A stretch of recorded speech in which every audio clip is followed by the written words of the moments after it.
This afternoon in Chapel Hill, North Carolina, one of these two teams will punch their ticket to the Men's College World Series. Will it be the USC Trojans, looking for their first trip to Omaha in 25 years, or will it be the North Carolina Tar Heels, looking to go back to the Midwest for the second time in the last 3 seasons? The freshman from Catawba Ridge High School in Fort Mill, South Carolina, has been dominant this season for North Carolina. He's been really good. It is a whippy arm, a good fastball, 96, 97. He can get up to with a good slider and a changeup. First pitch of the ball game is down low ball, and we are underway as Avery Covarrubias leads things off for USC. Second baseman, junior right-handed hitter, takes a strike to the count 1-1. Covarrubias, the table setter and glue in this USC lineup. Here's the 1-1. Swing and a miss to the count 1-2. USC's offense had been red hot coming into yesterday's game, but Jason DeCaro with an absolute virtuoso performance on the mound. A complete game 2-hit shutout to keep North Carolina's season alive. And Glauber starts Covarrubias with a strikeout on 96, one gone. Well, we talk about the whippiness of the arm of Caden Glauber. And here it is, 95-96, a lot of whip in that arm, bringing in that force and just throws it right by Covarrubias. Leadoff man gone for Adrian Lopez, the transfer last year from Long Beach State University. Right-handed hitting first baseman, has big pull power. First pitch, swing and a miss. Here's a look at the Trojans lineup in this winner take all game. It's been relatively quiet for Augie Lopez, but he's their leading home run hitter and was exceptional in College Station during regionals. Yeah, they're going to need some big at-bats out of Augie Lopez. I mean, you saw what happened in yesterday's ball game. Jason DeCaro, he was great. He was hitting corners. They just really couldn't do anything off of the fastball. Well, guess what? Caden Glauber's coming out today basically doing the same thing. I'm going to throw a lot of fastballs, see if you can hit it. It's even another gear from what DeCaro had yesterday, 95-97 so far for the freshman. As he blows 97 by Lopez, it's 1-2. We kind of thought this was going to happen. Scott Forbes really told us it's going to be interesting to see. Now, this is his 3rd start. He has made 2 during the regular season. But he said, you don't be surprised if the first ball goes to the backstop and he settles in. Rounder back through the middle and a 2-strike base hit for Adrian Lopez.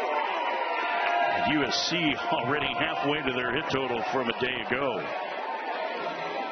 Scott Forbes, the head coach for UNC, 4th Super Regional here at the Bosch in the last 5 years.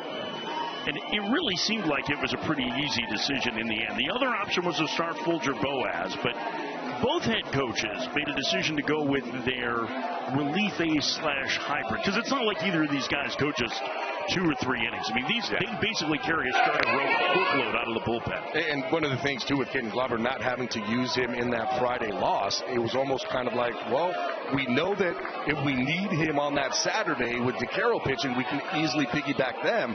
But if DeCaro is able to get length, then all of a sudden now you're able to start Caden Glauber, and I think that was the thought process. Lopez takes the ball low, 1-0, and UNC fans will remember Trent Thornton's role on the 2013 Omaha team, where he was very similar to Glauber and then started game 2 of the Men's College World Series in Omaha for them. They are very similar as you see the recent success for North Carolina. The 1-0 line down the right field line, that's going to get down and it'll go all the way over towards the warning track. Adrian Lopez to 3rd. He'll get the stop sign there. The ball gets away, but Lopez holds at 3rd. And USC threatening here in the 1st, 2nd, and 3rd, and 1 out. Well, after the first at-bat against Covarrubias with a lot of fastballs, looks like USC said, we got to get our foot down and get it down in a hurry because it's coming in at 96-97. Augie Lopez gets that foot down. This pitch is down in the zone at 96 miles an hour. Just drops the bat head on it, hits it out to right. Adrian Lopez at first, he's off and running. He knows he's definitely making it over to third. And this is what you need to do, though. As soon as that head hit, he was there. You saw when he turned around, he was a little upset. That's going to be a balk. A balk on Caden Glauber allows the first run to score.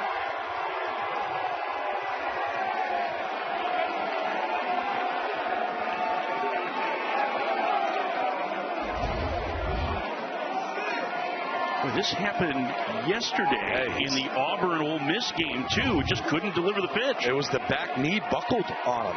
When he went up, you could see the back knee buckle on him, and he just kind of could not catch his footing. And just missed on that fastball off the plate, and the count 1-0. You can see Glauber right there in the middle of the rubber, but doesn't look like it's affected him since then. And here we go again. This is what happened. You could see as he brings that left leg up. Look at his back leg. You see it almost buckle, like it gets out of whack. At that point, though, pitching coaches will say, just throw it to home. It doesn't have to be in the air. Just roll it if you have to. 1-2 the count. Last thing you want is a balk. So if that happens, just release that ball to home. Let it roll. It will be a ball. No big deal. Kevin Takeuchi has been a huge part of USC's success this year as the infield comes in with 2 strikes. The 1-2. Outside, 2-2. Takeuchi, super versatile. Getting to start at third base. We'll see him in center fielder late in the game if USC has the lead. North Carolina gambling a little bit with 2 strikes, expecting weak contact. Augie Lopez from third, the pitch. Swing and a miss. Glauber got him on the breaking ball, 2 outs. I got to remember, right, go back to Covarrubias, the first batter of the ball game. A lot of fastballs. Lopez, a lot of fastballs. Augie Lopez, again, a lot of fastballs. What does he do here? He's going to go right to the bread and butter. He has a really good slider, gets a lot of swings and misses on that pitch. If they're on your fastball, now you got to get them off. You got to be able to spot that slider away, which is what he did in that bat against Takeuchi. 2 outs for Isaac Cadena. First pitch misses outside. It's 1-0. Cadena, the transfer from TCU, who wanted an opportunity to catch. USC has given it to him, and he's rewarded them with a fine offensive and defensive season behind the plate. Got a man at third and 2 outs. The USC up 1-0 thanks to the balk. And the count 2-0. Power has come on lately for USC. Yesterday, just 2 singles. They didn't have a single man reach scoring position against Jason DeCaro. This is a dangerous, powerful lineup now. The 2-0. Foul with the plate. Out in front on that one, it's 2-1.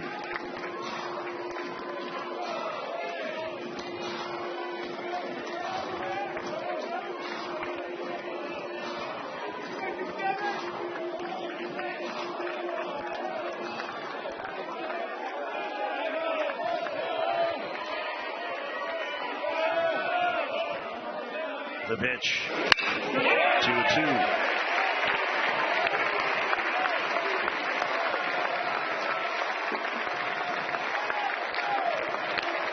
Glauber 1 pitch away from getting out of this jam without any further damage. Remember, USC had second and third and 1 out. They've been able to play 1. Augie Lopez still at third. The 2-2. That's foul. One of the other things that we're going to have to take a look at, especially with Caden Glauber on the mound to start off the ballgame. It's toasty out there. It is very hot. There's going to be a lot of sweat. It's going to be interesting to see if he's going to be able to maintain this 95-96 throughout. The 2-2. Outside, 3-2. Yeah, that's going to be really interesting to watch, I think, with both starters. This is the hottest and most humid day we've had in this super regional. This is not conditions that USC is used to playing in, and really North Carolina hasn't played in conditions like this season. It's been relatively mild on the eastern seaboard. The 3-2 fouled away. Cadena putting together a really good at-bat here against Glauber and working his pitch count up. And this is exactly what you want to do if you're USC, right? Fall off tough pitches. Get that pitch count up. This is going to be the 8th pitch of the at-bat.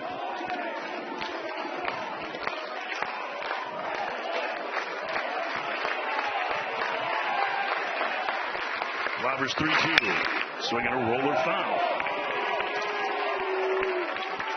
Here's what USC's offense did yesterday. Just 2 hits the entire game.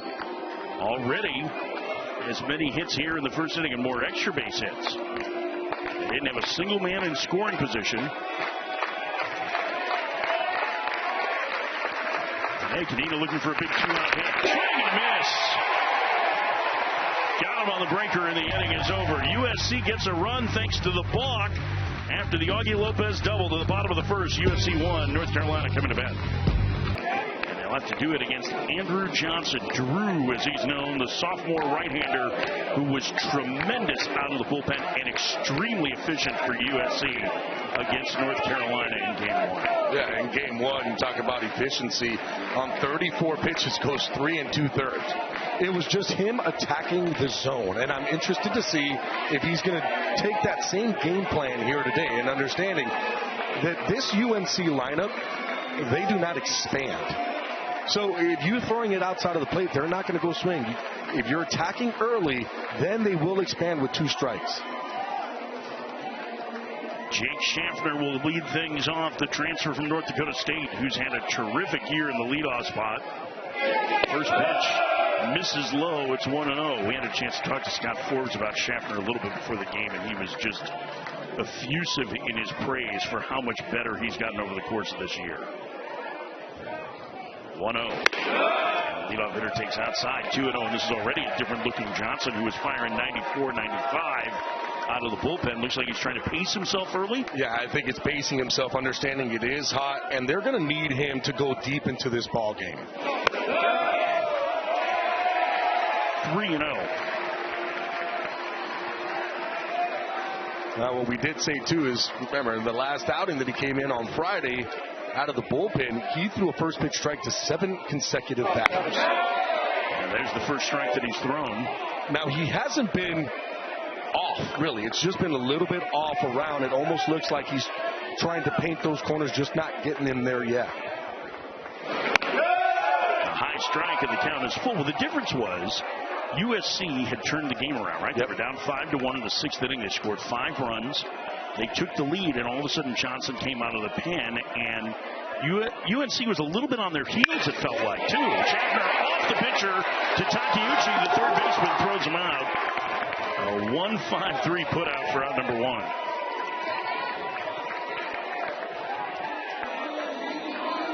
This is an interesting start to the ball game. If you're Schaffner, this ball ticketed right back up the middle, hits off the leg, and how about right perfectly deflected to Takeuchi at third base, who makes a strong throw over to first. Schaffner thought he had a chance to beat it out, but Johnson's lucky he got his hand out of the way there, too, as Gavin Gallagher bats and pounces the first one foul. It's 0-1. Gallagher, the junior second baseman, he started at third base the last 2 years. He's been the best defensive second baseman in the country and has a great reputation in the postseason. Twice most outstanding players in regionals as a freshman and sophomore. Inside out, swing past the diving Adrian Lopez into right field. Gallagher rambling around first, heading to second, and he's in with a head first slide and a 1-out double in the Carolina first. Mike, this is what we call the excuse me double. You get a fastball in on the hands. You're late to get there, but you keep your bat head in the right position. Those hands very close and tight, and even though he got beat, he was able to at least get enough down that right field line. And by the way, he knew it as soon as it got by Lopez at first base. Yeah, I got to get going and get myself to second base. Good hustle. Gallagher wasn't running great yesterday. You can see the difference in Johnson as a starter and a reliever. We were talking about it looking like he's backed off his fastball a little bit. Those numbers as a reliever, really impressive. Yeah, I mean, as a reliever, it's 93, 94. Now, you also have to realize that he did pitch on Friday. And even though he didn't pitch that many, it was 34 pitches, you still warm up in the bullpen. There's still a process of getting ready. Owen Hall bats. And the all-ACC center fielder takes the ball. It's 1-1. All the transfer from George Mason.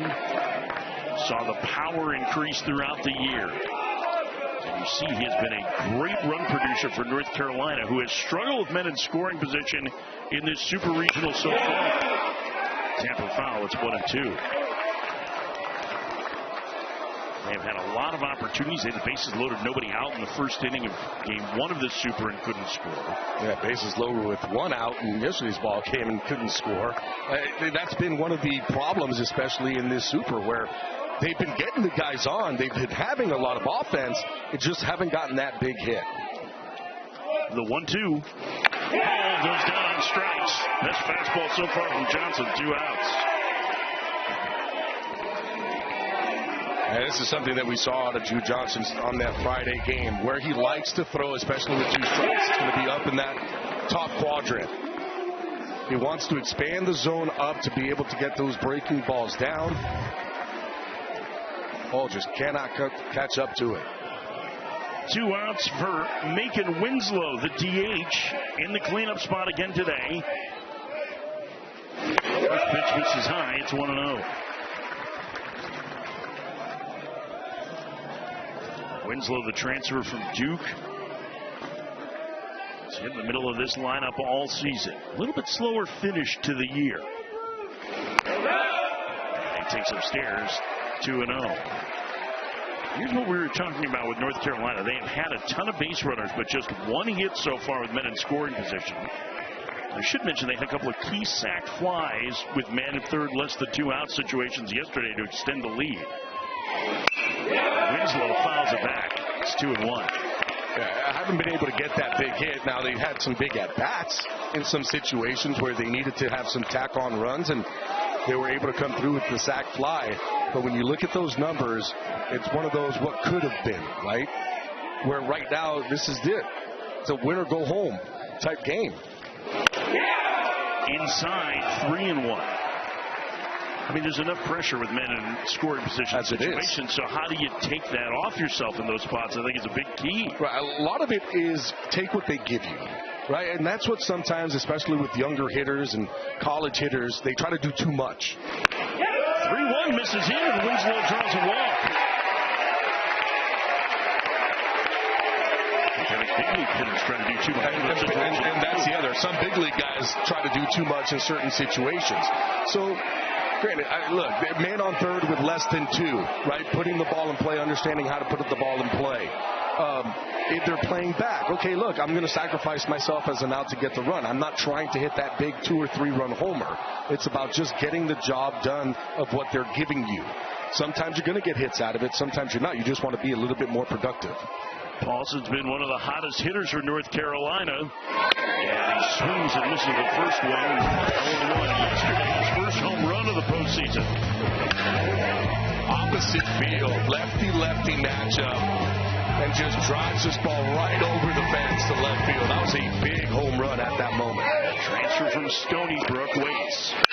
And he drives that one foul off to the left. It's 0-2.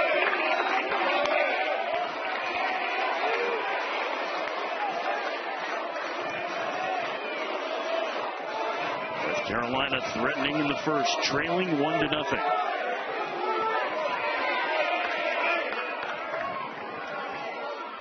The 0-2 of Tapper. Johnson has it, and he will toss to first in time to get Paulson, and the inning is over. North Carolina leaves another in scoring position. We played one. USC with a 1-0 lead. Friday, Omaha starts. These are the teams that are playing game 2s of Super Regionals today, including Georgia and Mississippi State. Georgia with a 1-run lead going to the bottom of the 8th inning at Foley Field. And Mississippi State, I think, just took the lead on a 2-run home run in the bottom of the 8th. A big comeback. They were down 7-2 in that game. Then after Georgia came back down 7-0 yesterday.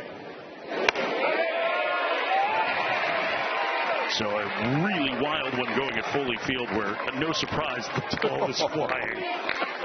How many home runs was that yesterday over there? It was like 10 or something. 11, but it felt like 100.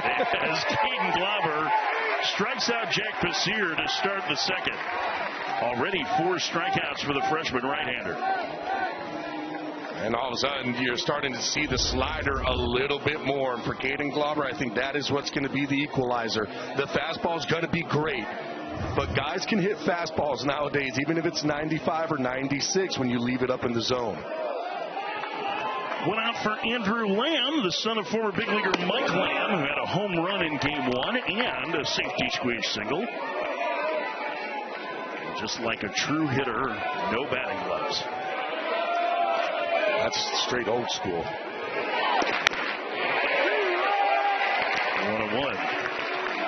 Here's Mike Lamb, Gabby's former teammate. My former teammate, just hanging out watching his son. He was, from what I understand, a nervous wreck before Game 1. I just loved when we went to go see him after the game that the first thing he said to his son when Andrew Land came on was, "Nice bunt." Who cares about the home run? Yeah. I like the bunt. You know, I like him hitting a 420-foot home. I think that was pretty impressive. 2-2. Yeah, he said it. I wasn't able to do that. 2-2 the count to Lamb. Mike Lamb, really good big leaguer. Played for a bunch of teams, could always really hit. Outside, 3-2. It's funny, he was part of those good Astro teams in the early 2000s where he shared time with Morgan Ensberg, who was a big star at USC. He was on the 1998 National Championship team, and Ensberg is the manager of the Durham Bulls, right down the road from here. That one could flop down the line and left, and it'll get out of play.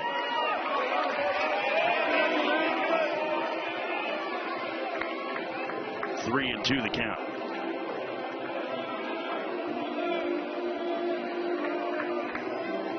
And speaking of former big leaguers, Andy Stankiewicz in his 4th season as USC's head coach. After turning Grand Canyon into a top program in the West, he left to take the USC job 4 years ago. Swing and a miss, slammed down on strikes already. 5 punch-outs for Glauber, and he's fanned the last 4 hitters he's faced. He's recorded every single out for UNC at this moment with all the strikeouts. Again, it's just nasty. Really good breaking ball, especially when you have to respect the 95, 96 mile-an-hour fastball. 2 outs for Dean Carpentier, the number 8 hitter.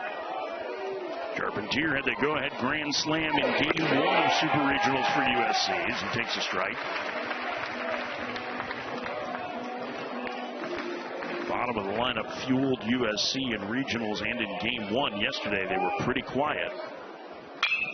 Carpentier sends it to center. Owen Hull going back, still going back. He's got room as he makes a little leap and backs into the fence at a 1-2-3 inning for Caden Glauber. We head to the bottom of the second. USC leading North Carolina 1-0. Here's some of the great players in North Carolina history. Is he B.J. Surhoff? Brian Roberts, son of former coach Mike Roberts. Andrew Miller. Dustin Ackley was an absolute stud at Carolina. Vance Honeycutt, one of the best defensive outfielders the ACC's ever seen. Dark Knight, Matt Harvey there. We walked through their Hall of Fame today. It was really cool. Oh, man, some really great artifacts here at the Bosch, including just a really cool Surhoff jersey. Colin Heineck floats it into shallow center, and Carpentier, the shortstop, out to get it. 1 pitch, 1 out in the North Carolina second inning. I mentioned B.J. Surhoff, who was a great Major League player. ESPN is the home of MLB.TV. Streaming every out-of-market game live or on demand using the ESPN app. Blackout and other restrictions apply. For more information, go to ESPN.com/MLBTV. 1-0 Southern Cal here in the second as Tyler Howe takes the ball outside, 1-0. Freshman's had a really good finish to the season. The numbers don't look great overall, but his approach is excellent. He's going to be a big part of their offense going forward. I mean, his approach just fits into everybody else that they have in this lineup. They're not swinging outside of the zone. You have to throw them strikes for them to be able to swing the bat. He lines that one into right field. It's a base hit. A 1-out single for Tyler Howe here in the second. It was funny, too, because Andy Stankiewicz, he talked to us about that, too, about how their lineup is and how, good they are top to bottom. of just not swinging outside of the zone. He's like, it makes it really tough on the pitching staff.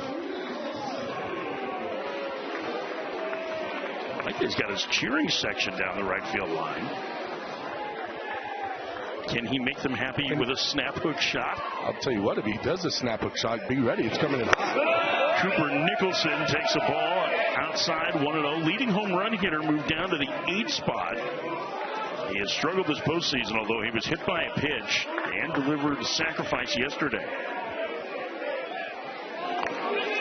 First, Howe was diving back before Johnson even released the ball.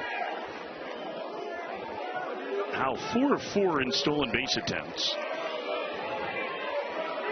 In a pretty good throw behind the plate. That could be 2. Takeuchi to second for 1. Joe Rubius to first. Around the horn for a 5-4-3 double play. And Johnson extinguished the minor threat. Fine defense to close out a 6-pitch inning for Andrew Johnson. As USC has a 1-0 lead heading to the 3rd, winner to Omaha. Hot, humid day here in Chapel Hill, North Carolina. Ramsey's even going with short sleeves today. As North Carolina and USC play with a trip to Omaha on the line. Caden Glauber back to work against the freshman Walter Urban. He takes a ball high. Urban added to the lineup late in the season. With a spark both defensively and offensively. Gabby, in his spare time, he does capoeira. Are you familiar with capoeira? Fly ball to right, going back out is Tyler Howe to make the catch. I'll tell you about it in a second here. The NCAA men's super regional coverage continues this weekend across ESPN, ESPN2, ESPNU, and ESPN Plus. For more information, visit NCAA.com, the home for all NCAA championships. Is that where you go have tea with a small little animal? No, that looks like a rat that's humongous? I think that's if you go through the looking glass. I think that's what happens there. Is that a capybara? Yes. It's not the same? It's like a large rodent. No. Capoeira is Brazilian fight dancing. Fight dancing? It looks How was I supposed to know that? Well, I mean, I didn't know how studied up you were on your dance moves, but it looks a little like break dancing and Tai Chi, and also kind of like when the two dudes fight in Step Brothers. It's in kind of slow motion. It's kind of cool. Hot shot to third. Nicholson has it, throws to first, 2 outs.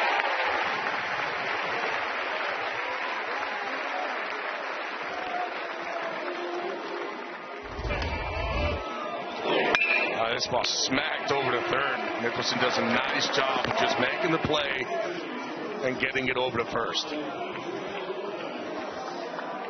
Ball hit 100 miles an hour right at you playing in at third base. Call it the hot corner for a reason. Is that why? Or is it because it's in the sun? It's in the sun probably too. I mean, there's a lot of reasons. 1-0 USC. 2 outs for Adrian Lopez, who squares to bunt and takes a strike. So Lopez a single in the first inning, and he scored the lone run of this game on a balk when Caden Glauber slipped on the rubber and could not deliver a pitch. That's how USC ends their run. It was swing and miss. Well, that breaking ball is getting some ugly-looking swings right now. The thing is that he's just playing it off, tunneling it with that fastball. And that fastball's coming still in at 95, 96 miles an hour. So you're trying to get the foot down, realizing that you have to be early for that fastball. 1-2. Surprised he didn't run that fastball up and in to go right back out with the slider.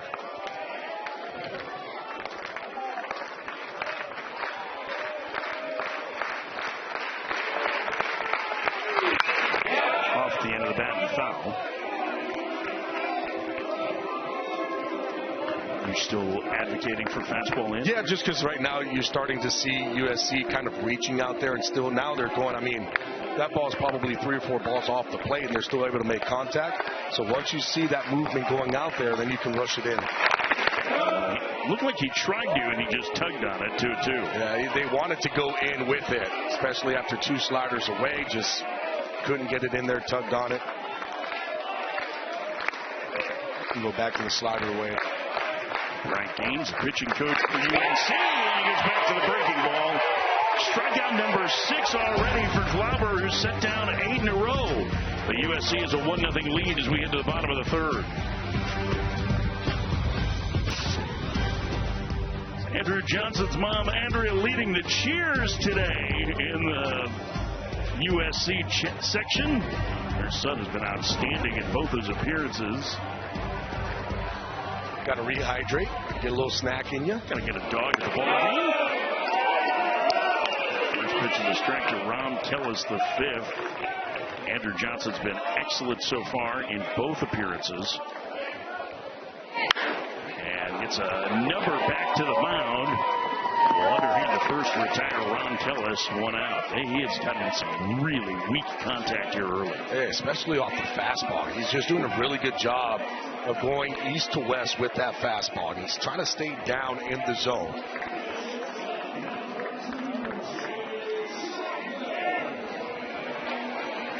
Oh, you got her mid.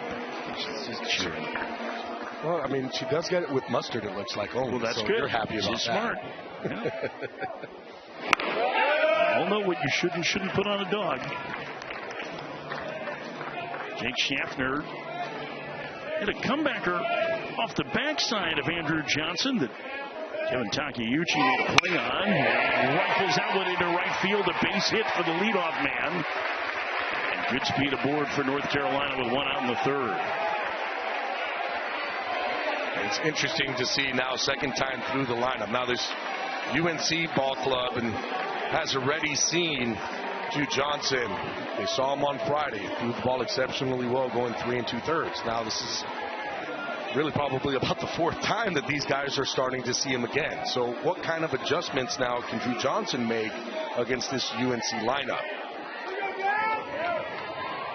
Gallagher, a wrong way double his first trip. First pitch swinging, and he pops it up. Foul territory, first base side, and out of play. We're starting to see UNC be a little bit more aggressive early in the at-bats. They're usually pretty passive, where they want to make the pitcher throw, make them use up pitches, have long, drawn-out at-bats. But when you see a pitcher on the mound who has been down consistently around the zone, throwing that fastball, now you're going to start seeing UNC being like, okay, we got to get the swing off a little bit earlier so you don't get stuck 0-2. Snap to the first. Schaffner was leaning, but ties back. Well, that seemed to be what they did against Johnson when they faced him in Game 1, right? They recognized that he was on the attack, strike zone from the beginning, and they were swinging early in the count. It's just they weren't having any results. I think the big one for Johnson, too, is if he's able to control that inside part of the plate. And we've already seen a couple of them here today where they've just been numbers, where there's nothing, there's no bat head coming through. Guys are getting completely jammed. If he's able to do that, then all of a sudden you can open up that front hip to utilize that slider away. Fires in a strike. It's 0-2. Or just paint that every single pitch, and nobody's going to do anything off of it.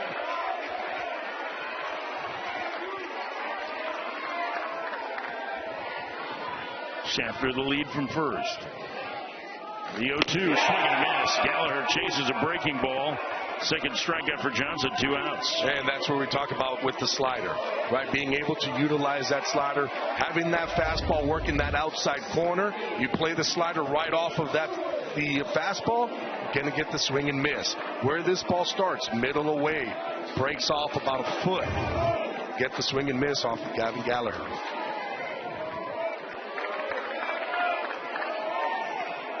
Two outs for Owen Hall.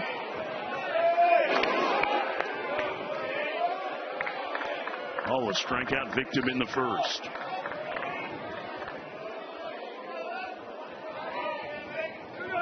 Leading hitter in this lineup for UNC.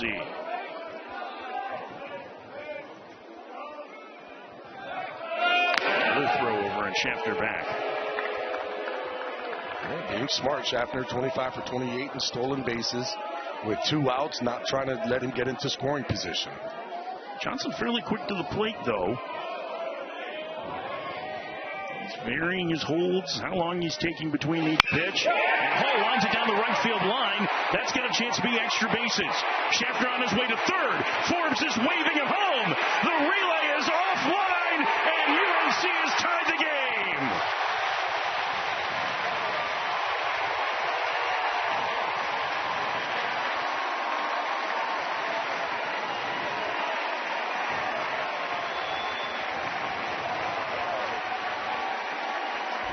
Oh, Owen Hall comes up big. Runner on first, gets a breaking ball down in the zone. It was left out over. Does a nice job of just hitting that ball, barrel to baseball. What I love, too, is Schaffner. As soon as it was off the bat, I knew that Scott Forbes was not going to stop him. You have a fast base runner. You're going to put the pressure on the defense to make 2 good relay throws to get him out. Very good send by Scott Forbes. Our first Tar Heels chant of this game coming as Owen Hall has tied it. Making Winslow behind 0-1. Well, one way to avoid the runner in scoring position issues that North Carolina has had is to not get a guy from first base. It's when they get to second is where they have the problem. Winslow fouls it away, beaten on that fastball, so it 2. At first base, it's like no problem. That's another reason, too, why Scott Forbes is probably like, you're going. We're not going to count on 2 hits in a row. You're going to get going. Try to tie up this ball game.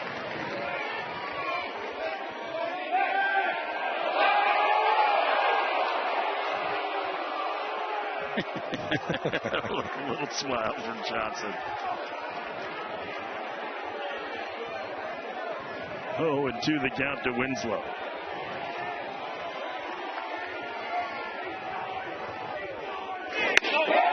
That one just missed. 1-2. Good pitch, though. Started right on the outside corner, let it break off. It's not going to be first strike, and if you do get contact, it would be weak contact. Now you can rush this fastball up and in.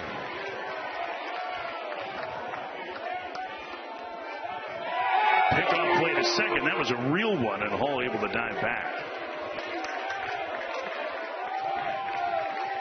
Hall is the other big base stealer on this team, 17 of 22, but with 2 outs, it would seem unlikely he's going. He's already in scoring position. No reason to try to take off. Trying to shorten up the secondary. Winslow pops it up into rights, and coming in, Basir. Jack Basir will make the catch, and the inning is over. But North Carolina ties the game. Jake Schaffner's mad dash from first, scoring on Owen Hall's double. We played 3, tied at 1 with Omaha on the line. USC North Carolina tied at 1 as we head to the top of the 4th. The winner goes to Omaha. Scott Forbes, the North Carolina head coach, is with us. The send on Jake Schaffner. What did you see? Because that was aggressive. Yeah, I mean, it didn't get down to the corner, but Johnson's looked really good, especially against right-handed hitters. I knew it was going to take a good relay. Thankfully, he pulled that a little bit to his left and allowed Schaffner to get in there. Schaffner's quick, too, so I knew he had a shot. 2 outs. I'd rather send him there and make that last out there than hold him at third base. All right, Scott, best of luck today. Thank y'all. Scott Forbes, the head coach at North Carolina, joining us. This game tied at 1. Game 3 of Super Regionals. The winner goes to Omaha. Caden Glauber set down 8 in a row, and he starts Augie Lopez with a strike. It's 0-1. Lopez, the last base runner to reach against him with a double in the first inning that set up the balk that scored Southern Cal's only run to this point. There's the 0-1. Popped up. Third baseman Nicholson in foul ground makes the catch for out number 1. Game 3 of the NBA Finals tips off on Monday night. Spurs at Knicks with NBA tip-off starting at 8 p.m. Eastern, followed by the game at 8:30 Eastern. Watch it on ABC and stream it live on the ESPN app. A lot of texts that say Knicks in 4. So. That one crushed down the left field line by Kevin Takeuchi, and he has tied the game, taking the lead, for USC. USC ahead 2-1 on the home run from Takeuchi.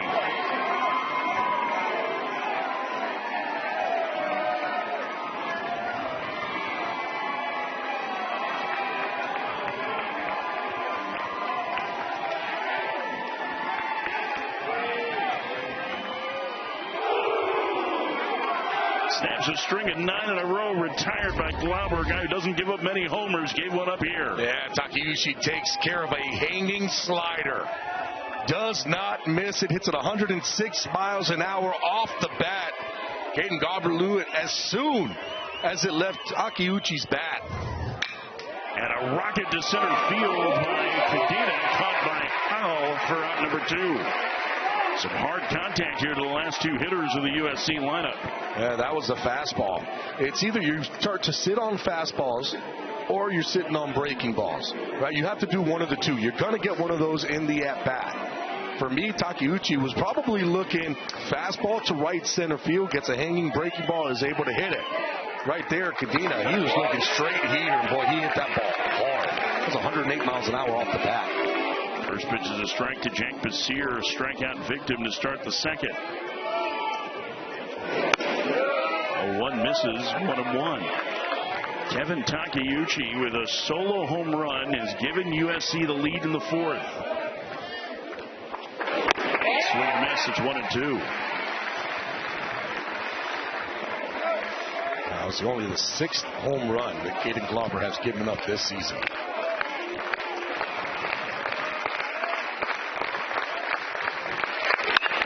Breaking ball hit up the alley in right center field. On the run is Howell to make the catch. And the inning is over. An 8-pitch inning, but USC gets the lead on the solo homer from Takeuchi. You hang it, he'll bang it. USC with a 2-run lead going to the bottom of the 4th. As we get ready for the bottom of the 4th inning with North Carolina now trailing by a run again, and Eric Paulson cranks one off his knee. Get things started. 0-1. That'll be Paulson, Colin Hynek, Tyler Howe here against Andrew Johnson, who continues to be extremely efficient, Gabby. Here's the 0-1. Outside, 1-1. Yeah, the other thing is, too, is I think he's topped out about 92 miles an hour, so we still haven't even seen those 4s and 5s. So he's doing a really nice job of pacing himself. Paulson with the take there, the count 2-1. What's so interesting about him, Johnson really doesn't walk right-handed hitters. He'll walk a few lefties. He's not a huge strikeout guy, but a pretty good one. He gives up a lot of fly balls. And he gives up a lot of home runs. But the guy that we've seen here in these 2 outings has just been a command specialist. There's not been a whole lot squared up against him. That one fouled away.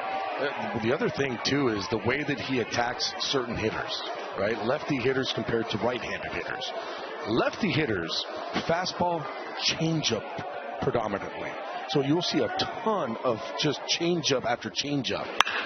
Paulson skies one into right. Jack Basir coming in. He will make the catch for out number 1.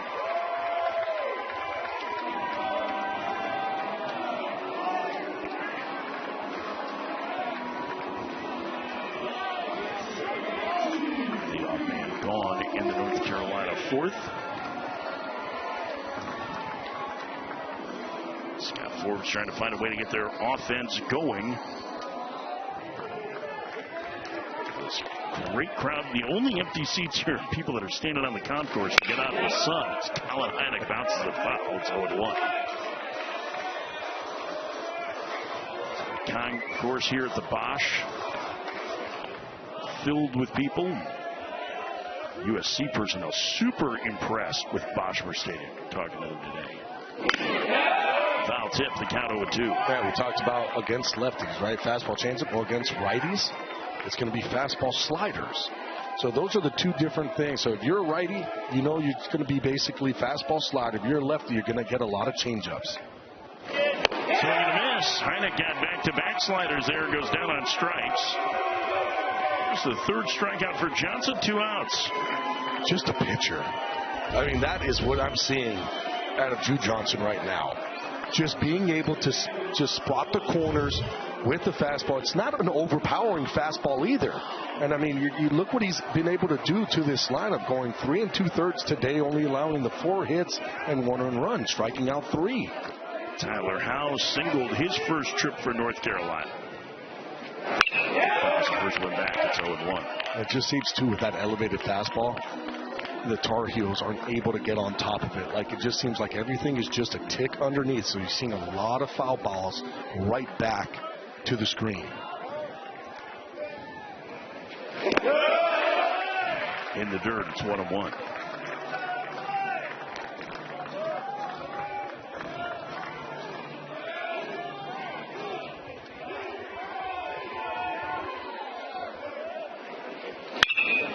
Howe on the ground to second. Covarrubias will throw him out in a 1-2-3 inning for Johnson. He needed the shutdown frame. USC has the lead going to the top of the fifth. Omaha on the line.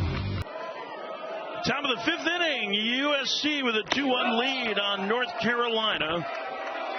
Bottom third of the order due for the Trojans here. Andrew Lamb, Dean Carpentier, Walter Urban. What's at stake? A trip to Omaha today. No big deal.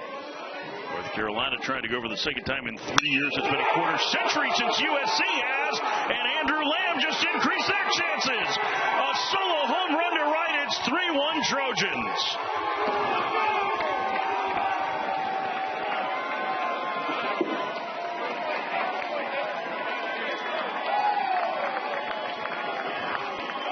Andrew Lamb with his second home run of this super regional has extended the lead. And there's a very happy former big league dad. Oh, boy, this ball is crushed again. It's a slider, stays up in the zone, leaves the bat at 106 miles an hour. That's the second home run hit on that slider that just stays up and does nothing. You hang sliders up in the zone, especially when you're throwing that hard. It becomes more of a BP fastball, and guys will make you pay. Dean Carpentier swings at the first pitch and sends it into shallow right, racing out the second baseman. Gallagher with a fine play in foul ground for out number one. Let's go back to the home run for Lamb, Cabby. Again, it's a slider, and he hung it. Lamb, boy, he did not miss that one at all.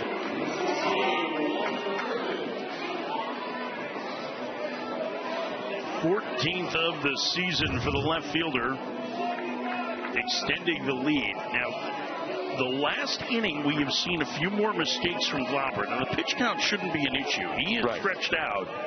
He could go 90 to 100 pitches. But it does feel like the command is wavering a little bit. And the reason I bring that up is because of how warm a day it is, right? You brought this up at the outset. He had to work really hard to get through the first inning. 25 pitches to get through it. Now, he's been pretty efficient since then, but you wonder how that affects either of these two starters throughout the day. I mean, look, it is hot. He has had a couple of innings where it's been less than 10 pitches as well. So he has been very good in a couple of those innings. For me, it's just you make a mistake, and right now USC is not missing one. Velocity of the fastball is still there. It's still 94, 96 miles an hour.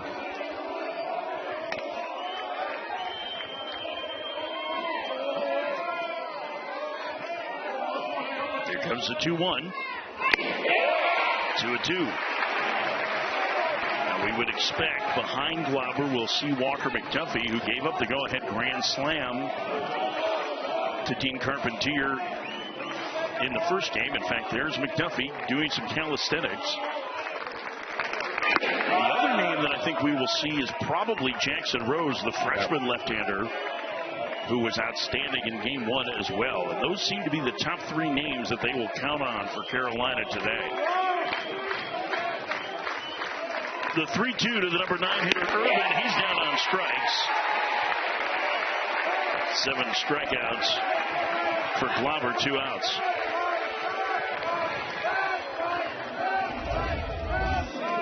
This is a front door slider. Starts it in on the hips. Gets it to run back over to get the swing and miss. I don't know. That's another slider that doesn't look like it got to the spot that he wanted it to. It's really weird to see because usually his slider, we've seen it here today, it usually has a ton of movement where it starts basically towards the middle. Covarrubias pops it up foul ground, and Nicholson runs out of room quickly. It's 0-1. Where it starts over the middle of the plate, and all of a sudden they will break off about 3 or 4 balls. These are not having that same type of action. Even that last one was up. Yeah, even that last one looked like it should have been hit a long way. Now, I would assume that part of the challenge for a hitter is that you still got to get ready for 95. So you're not going to be able to square up as many of those mistakes, it feels like. That was another one that was in the middle of the plate. And that's the thing. If you're going up and you're USC, for me, I'm thinking right center field for that fastball, because if he does hang it, it's hard enough at 87 miles an hour that you're able to get Barrow to it. The 0-2, swing and a miss, a good slider there. He gets Covarrubias, and the inning is over, but USC extends the lead. Andrew Lamb, his second hit of the Super Regional, his second homer. We'll talk to Andy Stankiewicz, the head coach of the Trojans, next. They lead 3-1 going to the bottom of the fifth with Omaha on the line.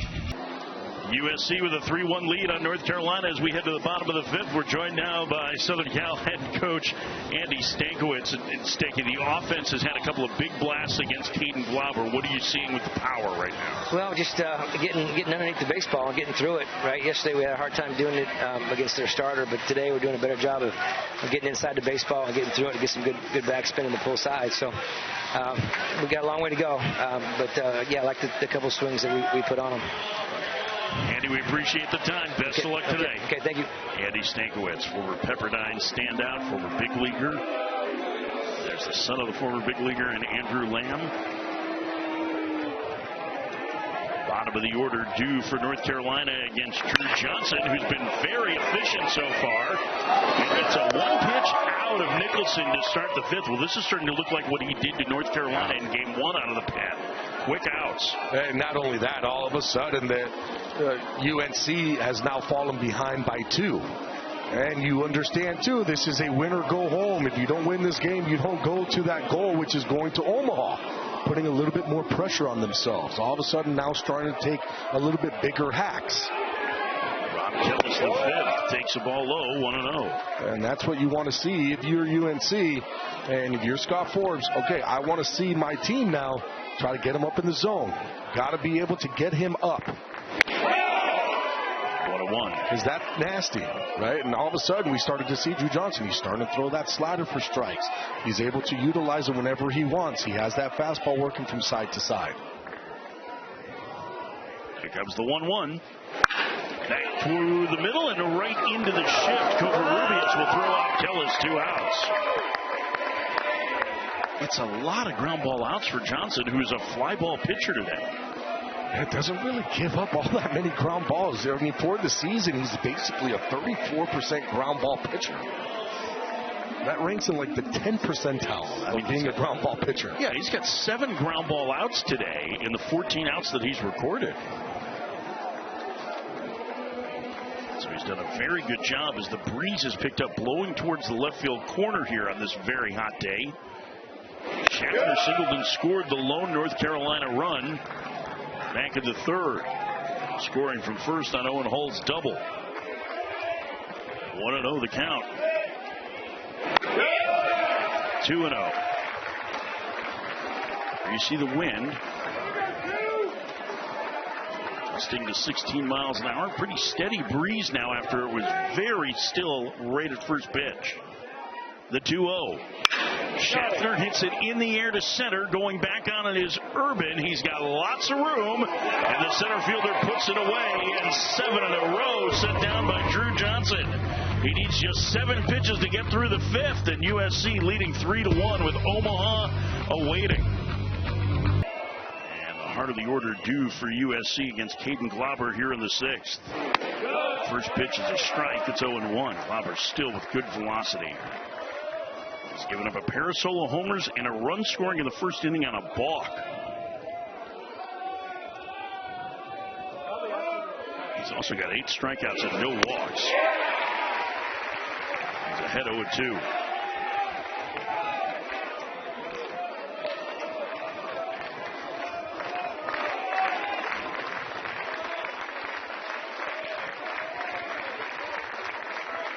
The 0-2. Swing and a miss. Made quick work of Lopez. Strikeout number 9 for the freshman. 1 out. Glauber's stuff has been overwhelming at times today. I'll tell you what, when he is on, especially with that fastball working side to side, he will get it tough on the hitter because that will open up the slider. He's gotten beat with the slider early on in at bats. When he gets to 2 strikes, though, good luck. You're getting that frisbee slider. 9 strikeouts, career high. That was pitch number 71. Here's the last strikeout. This is the Frisbee slider. Where it starts to where it finishes. Oh, that was the fastball. So that was one before. There's the 1-0. Popped up into left field. Going back out of this. Kellis still going back. He's at the fence, and he's got room to bring in out number 2. Ballpark barely held that swing off the bat of Augie Lopez. Fly ball is starting to carry a little bit here at the Bosch. Glauber hoping that it stays in the park, and then a little fist bump. 72 pitches, Gabby. 20 swings and misses. Not 70, that would be really impressive. But 20 swings and misses. A bunt in the air, diving attempt by the pitcher. Nicholson throws it away. Takeuchi, who gave USC the lead on a solo homer, now has a bunt single, and he's in scoring position with 2 outs. Watch the effort from Glauber. It looked like he tried to barehand it. And this is one where Scott Forrest would say, please don't do this, because you don't want to land on that shoulder. Landed on the shoulder of his glove. Nicholson was trying to go out there to make the play as he's barehanding it. Ends up throwing it away, so that will be an E5 because Takeuchi is able to get himself into second. But boy, for Caden Glauber, though, ooh, man. Dangerous play there. Single and an error, and they're going to take the bat out of Cadina's hands and intentionally walk the catcher, it looks like. He was surprised by that. But 2 aboard here for the right-hander, Jake Basier. And Andy Stankiewicz is going to use an offensive timeout, and now all of a sudden this is kind of a big situation because there's a couple men on. Basier has not had a great postseason, but he does have 13 home runs on the year.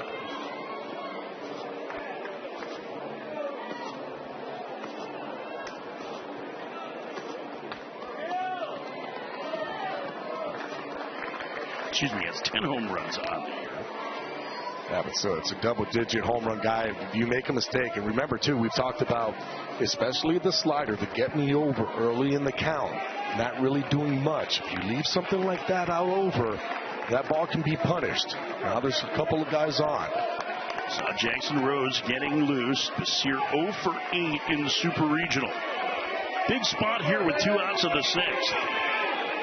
Takeuchi at second. Cadena at first. Glauber's first pitch. Outside, 1-0. I don't mind that pitch at all. If you are going to throw a slider, you know that USC might start trying to be aggressive, especially on it. Start on that outside corner, let it break off. The 1-0. Missed again, 2-0. Oh, boy, now, if you're Basier, you're looking for one pitch. I'm looking for a fastball. I'm going to get my foot down.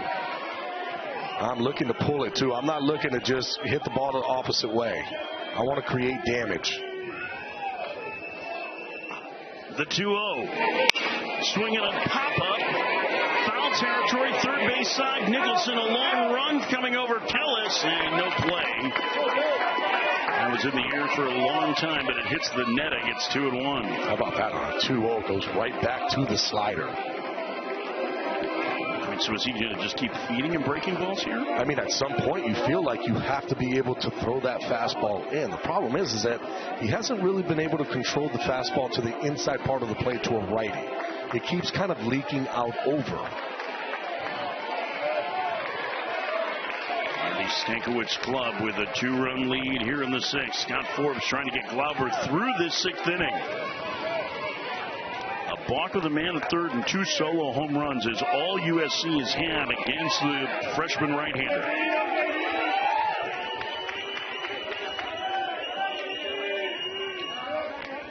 Two-1. 2-2.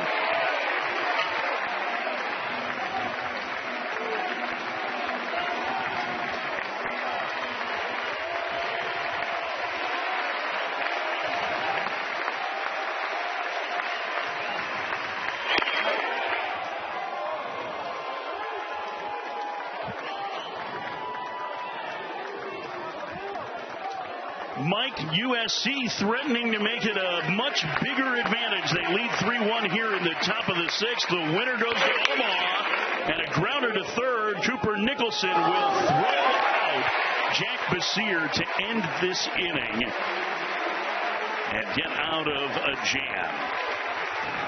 USC leading UNC 3-1 as we go to the bottom of the sixth inning.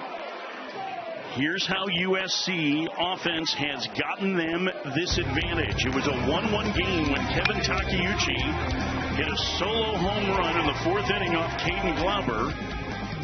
And then Andrew Lamb added a solo home run in the fifth to extend the lead. 3-1. Drew Johnson has started and been terrific for USC to this point. USC has not been to Omaha in 25 years. And UNC trying to go for the 9th time in the last 20, Gabby. This is starting to feel like a really tight, intense, and very well-pitched ball game. Yeah, I mean, both sides are throwing the ball exceptionally well. Drew Johnson for USC, he has been phenomenal here so far in this ball game, utilizing that fastball. Caden Glauber on the other side, he hasn't been bad, just made 2 mistakes, and those mistakes left the field. Now, let's talk a little bit about Drew Johnson. He settled the game down out of the bullpen for USC in their comeback victory in Game 1. And command has been the story for him today. It's been command and attack. That is exactly what he wanted to do. He's got a lot of soft contact, utilizing that fastball, just moving it in and out. Just 2 3-ball counts for the sophomore right-hander. He has been outstanding this postseason as both a reliever and a starter. He was a reliever in the first game for USC in the regional against Texas A&M, a game that they lost. He then threw 7 1/3 innings of 3-run ball in their Game 6 when they had to win to stay alive, where they lost their opener. And that kid, Caden Glauber, has been terrific for UNC today, too. But really, the story has been Andrew Johnson for USC. 3 2/3 scoreless in Friday. And now the question begins to be, how long can he go? He threw, 145 pitches in the regional, 143? Yep. And he's starting to get close to 100 in this super regional. One pitch out, if Urban can grab it, and he does, as he retires Gavin Gallagher to start the UNC 6th. And we talked about this earlier, Gabby. They are being very aggressive against Johnson because he's in the strike zone a lot. I mean, that's exactly what he did on Friday when he faced this UNC lineup, and he was able to shut him down. It was just going into attack mode early on, throwing first pitch strikes, getting the hitters behind. They understand that, so now you have to be a little bit more in attack mode. Owen Hall drives it down the left field line, slicing in the corner, and it will go foul. It did not have home run distance. But Hall trying to jump on the first pitch, fouled it into the bullpen. 0-1. Hall taking a little bit of time here. Probably getting a breather for Glauber as much as anything. Here's the bracket on the left side of your brackets at home. These are the games that will be played on Friday in Omaha. Congrats to West Virginia and Troy on their first ever trips to the Men's College World Series. The winner of this game will get Ole Miss. The 0-1 to Hall. He drives that one to left. That one straightened out a little bit, and that one is off the wall. Owen Hall will stop at second with a one-out double. Try to calm everybody down there, Gabby, and that's something we've talked a lot about because UNC has struggled with men in scoring position. This is a great swing by Owen Hall. This is his second double of the ball game. Nice and easy. Doesn't try to do too much. Lets that ball get deep, stays inside of it, drives it the opposite way, showing off the opposite field power, too, as that ball hits the fence. But I just love that part of it there with Owen Hall, right? Calm down. It seems like things are starting to rush for that UNC lineup, trying to do too much, trying to tell his team, just calm down, play our style of baseball. On the other side for USC, it's almost like that shutdown inning every inning, right? You do not want that momentum to all of a sudden start to sway towards that UNC and get this crowd into it. The 1-0 to make it Winslow's a strike, and the count 1-1. You see what UNC has done with men in scoring position in this Super Regional. They won Game 2 yesterday 4-0 by the complete game shutout from Jason DeCaro, but they have had a ton of opportunities. They haven't had many big hits. Winslow floats that one towards second. Covarrubias' throw just in time to get him for out number 2. Boy, Covarrubias had to give a lot of ground. That ball kind of corkscrewing off the bat, and as a result, he really had to rush the throw to get Winslow. Well, for me, it looked like Winslow was trying to go to that right side, and it was a fastball in, and it ends up jamming him. Covarrubias does a good job of not panicking either. Knowing of who the runner was, knowing that he could get to that spot, turn and make the throw. 2 outs and a mound meeting here as Cadero going to head out to visit with Johnson.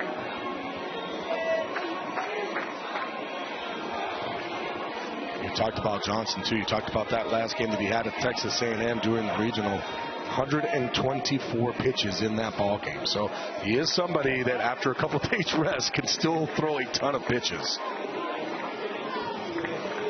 A little bit of believe in the USC fan base. Trying to channel their inner Ted Lasso here. Eric Paulson has been the best hitter for UNC this postseason. He's hitless today. 4 doubles and a homer between regionals and super regionals. Tying run at the plate. And the first baseman takes outside a ball, 1-0. Opposite field home run yesterday. 11 home runs on the year for the big first baseman. The 1-0. A strike, and the count 1-1.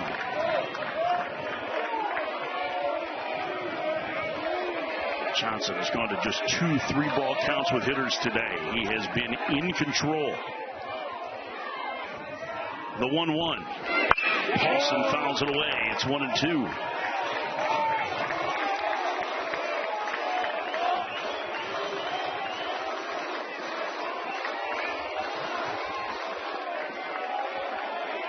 Johnson's mom looking on. Hull gets the lead from second.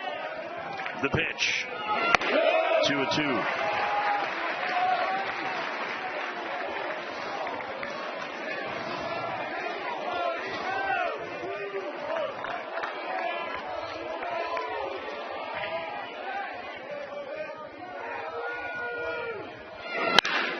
Driven foul down the left field line.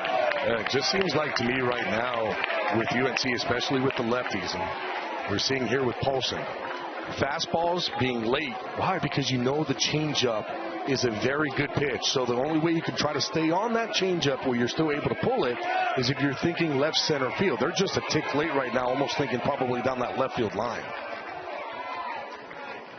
The 2-2. Bouncer foul on a breaker. What you saw with Hall going that way, and you talk about that all the time, right? Turn the field, right? Yeah. So instead of being maybe a left center field gap approach, you're looking more towards the line or straight left field, trying with 2 strikes foul that pitch off the third base dugout. Especially when you know that he has a really good secondary pitch that gets a lot of swings and misses, which is that changeup. Hall from second. Tying run at the plate, 2 outs in the 6th. Paulson takes low when the count is full. Right-hander is up in the USC bullpen. 3-2 the count. The payoff. Swinging a grounder to first. Adrian Lopez will take it himself, and the inning is over. Andrew Johnson has done yeoman's work today. 6 innings of 1-run ball in the book. And an outstanding work from the USC right-hander. Pounding his fist as he heads off the mound. Well, this game will continue on ESPN. And ESPN2 coming up. It'll be Alabama and St. John's. We'll see you on ESPN in a moment. Final third of this game with USC leading North Carolina. Winner goes to Omaha, and Andrew Lamb starts the 7th inning with a base hit, his second of the game. And the leadoff man aboard against Caden Glauber here in the 7th. Coming up on Thursday here on ESPN, it'll be the Mariners and the Orioles. 7 p.m. Eastern. Catch it on ESPN. You can stream the game on the ESPN app. Andrew Lamb is going to leave for a pinch runner. So better speed aboard. Lamb often comes out of the game late for defensive purposes. This is Hayden Woodson, freshman who's running at first for USC. Dean Carpentier, who had the go-ahead grand slam in game 1 of the Super Regional, will likely be bunting here. That's the way Andy Stankiewicz likes to play for it at the bottom of the lineup. And even though the bottom of the lineup has been doing a lot of damage in this postseason for USC, this is the way he plays it. Bottom of the lineup, get guys over, get guys into scoring position, put the bunt down. Playing that small ball towards the bottom of the lineup. North Carolina has excellent defense. First pitch from Glauber way outside. It's 1-0.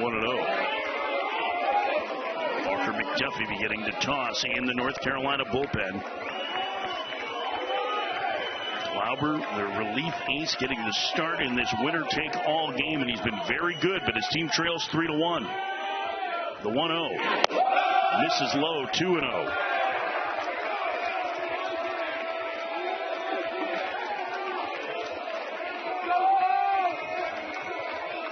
There's McDuffie. The pitch. Strike on the inside corner. Breaking ball that backed up. Carpentier took it. It's 2-1. Usually a hard pitch to bunt would be a fastball that's elevated up in the zone and a little bit closer to the body. Those are pitches where guys usually bunt underneath it, get the ball up in the air. 2-1. And he bunts it hard towards first. Paulson waits for it and will tag. The batter going by for out number 1. And the runner goes into scoring position. 84 pitches now for Caden Glauber. It's not even his highest pitch total in his last 4 outings. Even though he's a reliever, Gabby, we've seen him go as much as 101 pitches this year in a 6-inning outing at Clemson. So he is stretched out. Yeah, I mean, on May 22nd, that was against Virginia Tech at the ACC tournament. So that was not too long ago. So he's definitely built up. Not pitched in the Super Regional until now as Walter Urban swings and misses 0-1. And velocity is still there. It's still 94, 95 miles an hour. Insurance run in scoring position with 1 out in the top of the 7th. Glauber fires in another strike at 94. It's 0-2.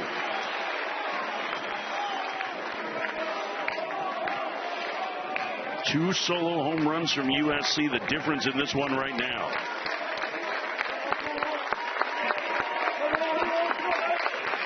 The 0-2. Swing and miss. He made quick work of Urban for out number 2. Strikeout number 10 on the day for Glauber. And this is just, I'm throwing a fastball as hard as I can at the moment. 94 miles an hour. Top of the outside corner. Urban can't come up with it. 10 strikeouts on the day. 2 outs for Avery Covarrubias. He is 0 for 3. He struck out twice. The leadoff man of the USC order takes outside. It's 1-0.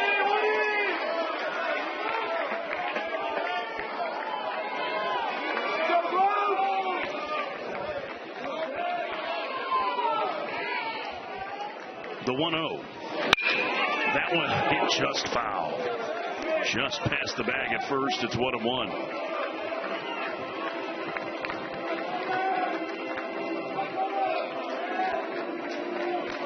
USC has not been to Omaha since 2001. A dozen national championships. They have as many national titles as North Carolina has men's college World Series appearances. Outside, count 2-1. But it's North Carolina that's been the power over the last 20 years. They are looking for their 9th trip in the last 20 Omahas. 2-1 the count to the leadoff man, Covarrubias. The pitch. Chopped to third. Nicholson gloves it. Throws on the run in time to get him. And Glauber pitches around the leadoff single. Time to stretch here in Chapel Hill. USC leading North Carolina 3-1, winner to Omaha. Bottom of the 7th inning. One of these teams will advance to Omaha. North Carolina trailing 3-1 in the last of the 7th. Colin Heineck to start against Drew Johnson. Bounces a foul at the plate, 0-1. Heineck, Tyler Howe, and Cooper Nicholson. 6, 7, and 8 here in the North Carolina lineup. Defensive changes for USC. We'll tell you about those in a second. Here's the 0-1. Nothing at 2.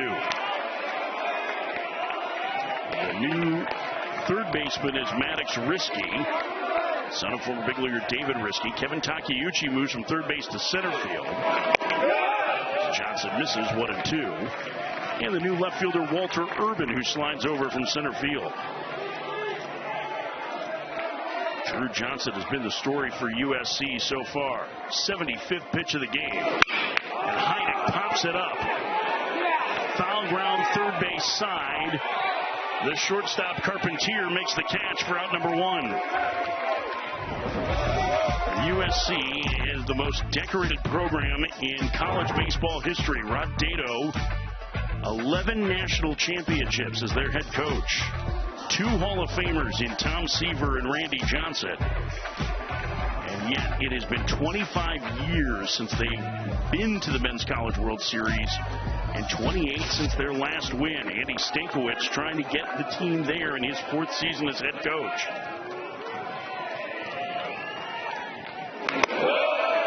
First pitch misses outside to Tyler Howe. It's 1-0. Man, this is a big inning here if you're UNC trying to at least get something going. Drew Johnson has just been really good. And now you're starting to see him utilize the fastball even north and south. So he's working all the 4 different quadrants with that fastball. He's able to spot every single one of his pitches. Tyler Howe to center field, going back out of Takeuchi, slowing, and he'll make the catch. 2 up, 2 down in the 7th. Johnson continues his good work for USC in this Super Regional. That's just for today. A 6 2/3, only allowing 5 hits and 1 earned run. 3 strikeouts on the day, but he's been working efficiently. Only 78 pitches to this point. Cooper Nicholson held up. They count 1-0.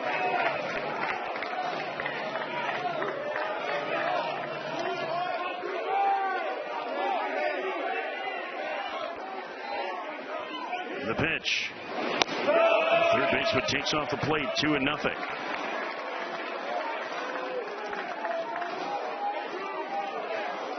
North Carolina needs traffic. Nicholson reaching would allow them to clear the 9 spot in the order.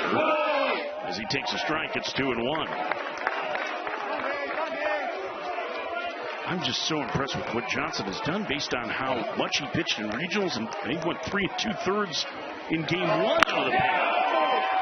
2-2, and his fastball looks the best here. Yeah, look, it's still, we saw 93s, 94s, even some 95s on that Friday where he went 34 pitches on 3 2/3. Here he's more 90-92, but it's where he's throwing them. Nicholson fouls it away. Being able to utilize every single quadrant, just moving that fastball around, it goes to show you don't have to be this overpowering 96, 97 mile an hour fastball to get guys out. If you're able to hit your corners, you're able to move the ball around, you're going to be successful in baseball. 2-2. And the count goes full. What Johnson has done just in the Super Regional round. How about that? Going 10 1/3 so far with only allowing 7 hits, 5 strikeouts, and 1 run against this UNC lineup. The payoff, Nicholson fouls it away off to the right and out of play. But it's about coming back after that game 1 on Friday, throwing pitches, basically shutting down the door against the UNC lineup, getting the start here today, knowing that, yeah, you might be a little bit tired, but knowing that your team needs you to go out there and get outs. Here comes the 3-2. Fouled away again as Nicholson puts together a good battle. That was the best fastball of the game from Johnson. Feels like he's smelling the end of his outing. Nicholson putting together a big bat L here. 9th pitch of the at-bat.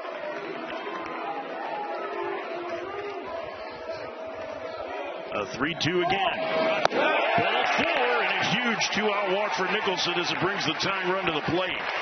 And it clears the number 9 spot in Kellis. And with the lefty Shafter in the on-deck circle, I have to think that either way, this is the last batter for Drew Johnson. I'm going to agree with you on that one. I think this is going to be it. If he's able to get Ron Kellis here, it should be day over for him. Great job. Go to the bullpen where you have 2 fresh arms. The first mound visit from a coach for either team today comes with 2 outs in the last of the 7th. Sean Allen, the pitching coach for USC, just named the head coach at Lamar. As he visits, the NCAA Men's Super Regional coverage continues this weekend across ESPN, ESPN2, ESPNU, and ESPN Plus. For more information, visit NCAA.com, the home for all NCAA championships. That meeting right there was just to kind of figure out how Drew Johnson is looking for a coach, right? Go up to him, you talk to him, you see how his face is, you see how his body is acting. If you see he's still ready to go, okay, we're going to give him that one more batter. If now a coach goes out there and sees he might be a little bit tired, he might go to the bullpen already. So this is basically them saying, hey, go out there and finish this. Ron Kellis has power, and he taps that one back to the mound. Johnson has it, fires to first, and 7 innings of 1-run ball with the season on the line again for Andrew Johnson. An outstanding start. We head to the 8th. USC leading North Carolina 3-1, winner to Omaha. 8th inning. Both starters still in the game. Caden Glauber getting ready to start the 8th inning for North Carolina. Career-high 10 strikeouts, but a pair of solo homers for USC has given them a 3-1 lead. And he will work through the heart of the USC order for a 4th time, starting with Adrian Lopez. First pitch swinging, fouled away. It's 0-1. One defensive change here for North Carolina as Tyler Howe slides from right to left, and Carter French, the new right fielder. There's French, the senior, replaces Ron Kellis. There's Howe moving to left. The 0-1, swing and miss. Lopez behind, 0-2. Glauber, in just his 3rd collegiate start, has had dominant stuff, and he's been clipped on a pair of hanging breaking balls. That's it. That's really all he's done at balking home a run in the 1st inning. Just missed. 1-2.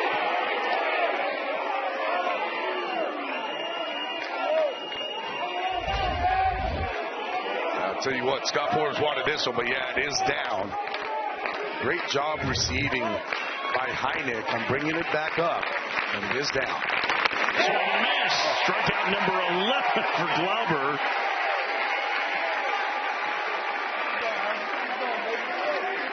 Your grunt of approval was... It's just, I mean, you're talking about a guy that, for the most part, has been coming out of the bullpen, and granted, he's been throwing a whole bunch, but in a big-time situation, 94 miles an hour on this hot day, still going strong.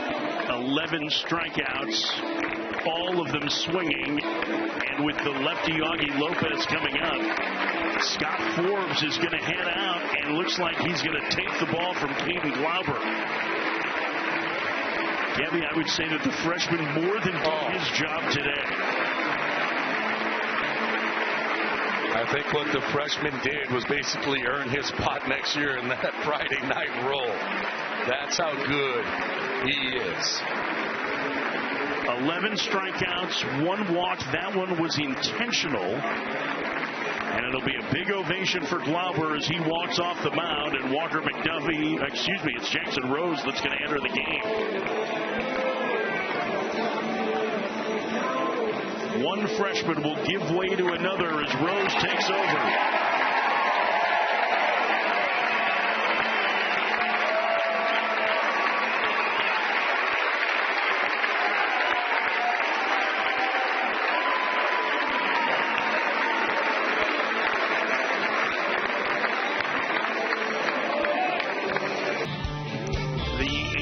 UNC Freshman of the Year delivered today for North Carolina.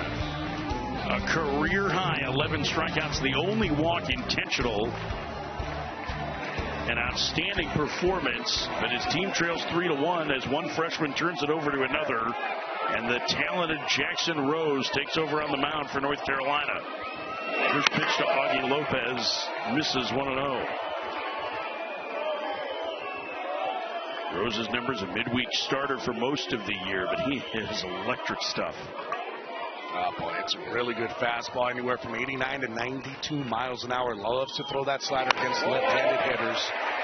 Will mostly be fastball, slider to left-handed hitters. You'll see that bump up also in velocity because he's coming out of the pen, knowing that he doesn't have to go really deep into ball games. So that first fastball at 94 above its average, and the pitch down low there to Lopez. It's 2-1. There's only 3 left-handed hitters in the USC lineup. Walker McDuffie is tossing in the bullpen.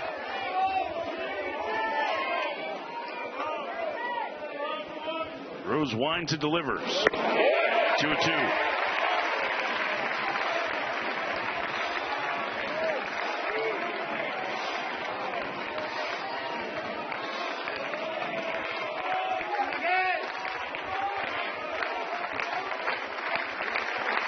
The pitch. Called strike 3. Pates 94 on the outside corner, 2 outs.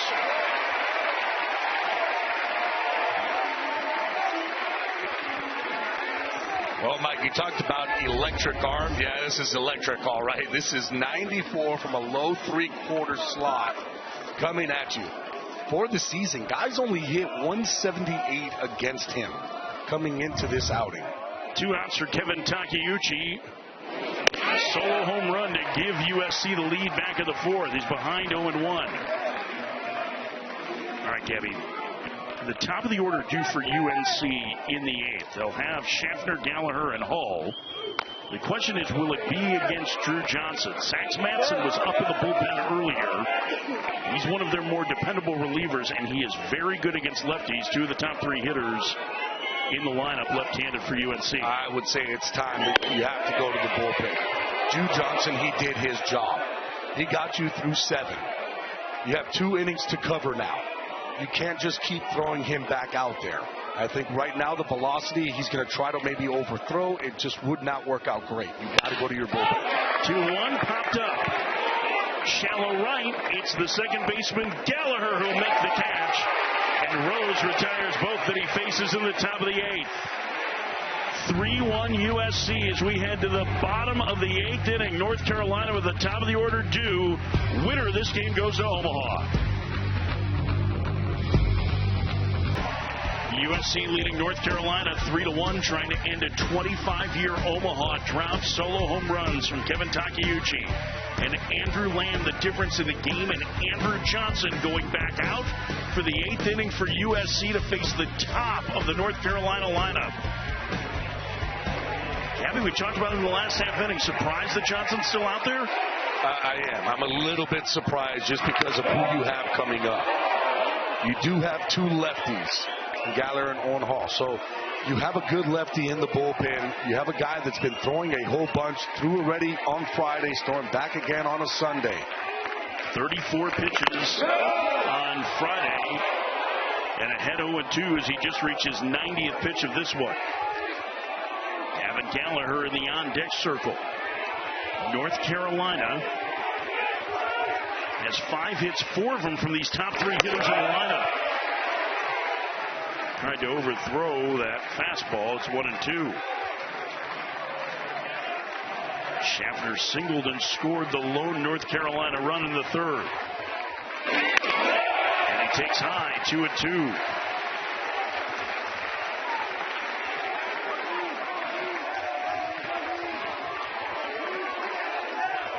Shift on for Schaffner on a 2-2 count. The pitch. Called strike 3. Leadoff man gone in the North Carolina 8th.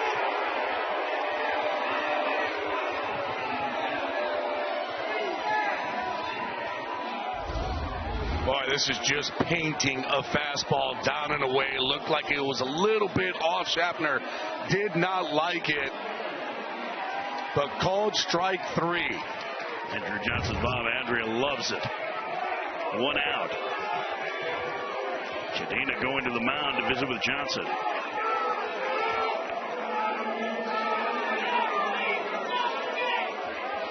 There's action in the bullpen for USC. Sax Matson was up earlier, the lefty. I wonder if this is a batter-to-batter situation. If Gallagher reaches, I think that's exactly. Yeah, I think that's exactly what Andy Stankiewicz is doing. You know, go batter to batter. If all of a sudden one guy gets on, you go straight to the bullpen. If he's able to stay out there and collect outs, then you know what? Just leave him out.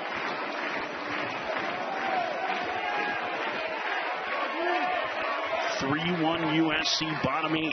First pitch to Gallagher. A strike. It's 0-1. Gallagher doubled in the first. He struck out swinging in the third and flied to center in the 6th. The captain of this UNC team, who has been such a dynamic postseason performer for them, trying to get the tying run to the plate in the 8th. Takes inside. It's 1-1.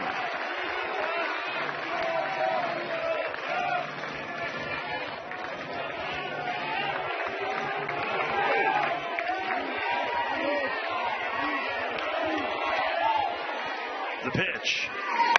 2-1. He's starting to leak a little bit arm side for Johnson. Yeah, he's starting. I mean, you can see the fatigue is out there. It's a hot day. We've talked about it. It's muggy.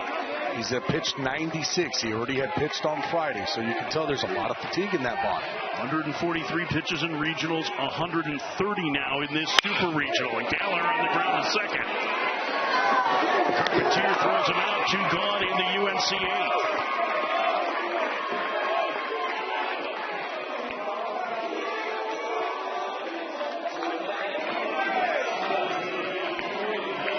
Incredible performance so far. Gutsy, right? I mean, just a completely gutsy performance. Going 3 2/3. All together in Super Regionals, 11 1/3. 122 pitches. 2 outs, nobody on for Owen Hall. And Hall has had the best Super Regional of any UNC hitter. 7 for 11, including a pair of doubles today. And he drives that one down the left field line. That one slicing into the fall fair and bounce into the corner. Hall with his 3rd double of the game, and he's in scoring position with 2 outs in the 8th as the tying run will come to the plate and Macon Winslow. There is no righty getting loose. Actually, Adam Troy just started throwing in the USC pen. This feels like Johnson's going to get the cleanup man for a 4th time here, Gabby. I don't think they have enough time for Troy to be getting warmed up and loose. But they might get a little bit of time here. Scott Forbes is going to use one of his offensive timeouts. Johnson tossing the ball behind the mound. You wonder if this is enough extra time to get the right-hander ready, or if they'll trust Johnson here. I think they're going to have to trust Johnson on this one. I don't think he's going to have enough time to get ready. The conference is over. The big story for North Carolina in this series is they've had a lot of chances to break games open. They haven't come up with a big hit. They could use it right now with Macon Winslow at the plate. 0 for 2 with a walk for the designated hitter. Outfield being told to back up and play no doubles. First pitch to Winslow. And he swings and strides out the alley in right center field. That one back towards the fence. And it one-hops the bottom of the wall. Hall comes home to score. Winslow to second. It's a 1-run game in the 8th.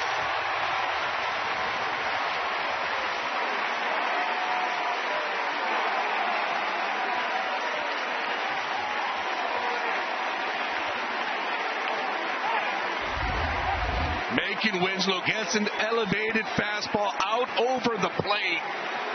Drives it 105 miles an hour off the bat to right center field. That's only the 2nd hit for these Tar Heels lineup with a runner in scoring position in the Super Regional. They cut the game to 1. And the first hit of the Super Regional for Winslow is a big one. And Andy Stankiewicz is going to go and take the ball from the sophomore right-hander Johnson.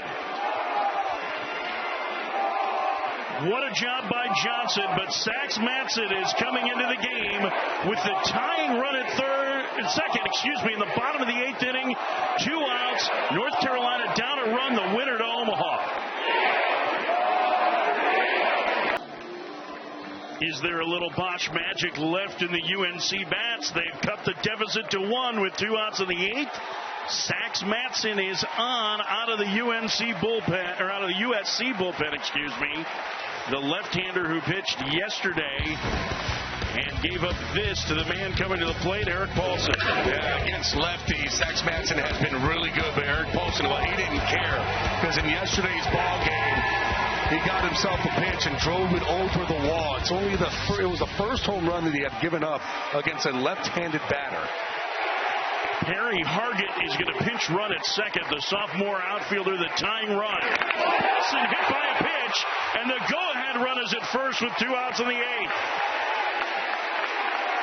And now the question is, do they stick with Matson, who's much better against lefties than righties, or do they go to Troy, who is their closer and has been much better against righties than lefties? The tough part about this UNC lineup that Scott Forbes have is that he basically goes lefty-righty, lefty-righty. He is going to go to the bullpen, right, because you need to get this last out. So you're going to want to have that righty-righty matchup. But it might be the last change he makes as Adam Troy is going to make his first appearance of this Super Regional. The closer for USC coming in, 2 outs, tying and go-ahead runs aboard for North Carolina in the 8th. Winner to Omaha.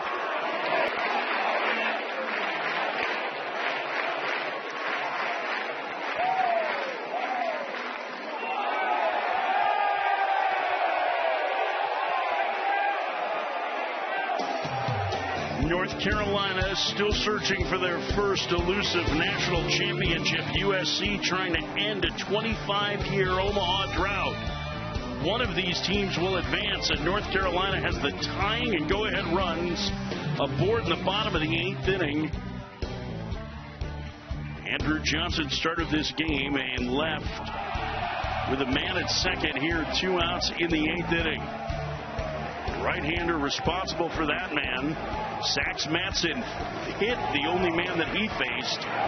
And now Adam Troy will make his first appearance of this Super Regional. And he struggled in College Station during the regional round. Yeah, one of the biggest things, of course, is going to be that command for Adam Troy. It's a good fastball, too. You see top at maybe 95, 96 miles an hour coming out of the pen, especially with the crowd the way that it is right now. It's got a very good slider and changeup. Big differences, too, between lefties and righties and the splits. Righties, boy, he has been able to dominate. He's only given up an OPS of 518 against right-handed batters. Colin Hynek, who homered yesterday, takes a strike. It's 0-1. The transfer from Georgia State, 9 home runs on the year. Top 10 all-time in Georgia State history in homers. Hargett from second, Paulson from first. The 0-1. Way outside, and it gets away. And now the tying run is at third, and the go-ahead run in scoring position for North Carolina.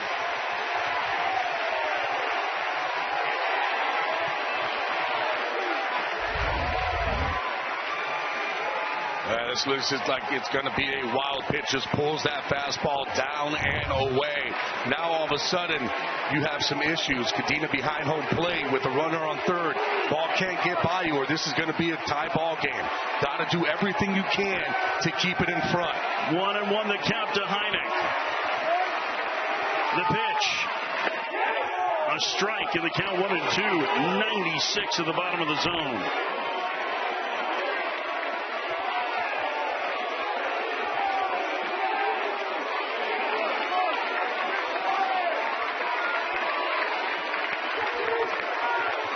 Troy ready. The 1-2. Swing and a miss. And Adam Troy gets out of the jam as Carolina leaves the tying and go-ahead runs in in scoring position to end the 8th.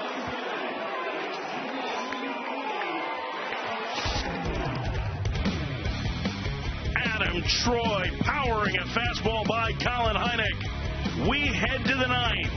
USC leading North Carolina 3-2 with Omaha in the distance. Adam Troy just playing power baseball. You want my fastball? Well, here it is. Strike 1, strike 2, 97 miles an hour on strike 3 with the swing and miss. North Carolina threatened, but they could not close the gap, and now they need Jackson Rose to post a 0 in the 9th as he faces Isaac Cadena and starts with a strike 0-1. Winner to Omaha. North Carolina has been a constant presence over the last 2 decades. They're trying to make their 9th trip in the last 20 years. In fact, the last time the ACC was out without a team in Omaha was 2005. And right after that, Carolina went to Omaha 4 straight years. USC hasn't been in a quarter century. 1-1 to Cadena. Foul down the left field line. It's 1-2. This is fun. This is fun baseball here. It has been an extremely well-pitched game today. Jackson Rose needing to take care of the bottom of the lineup to give North Carolina a chance. USC would love to add an insurance run. Cadena to the right side. The sure-handed Gallagher staggers but throws him out. 1 gone.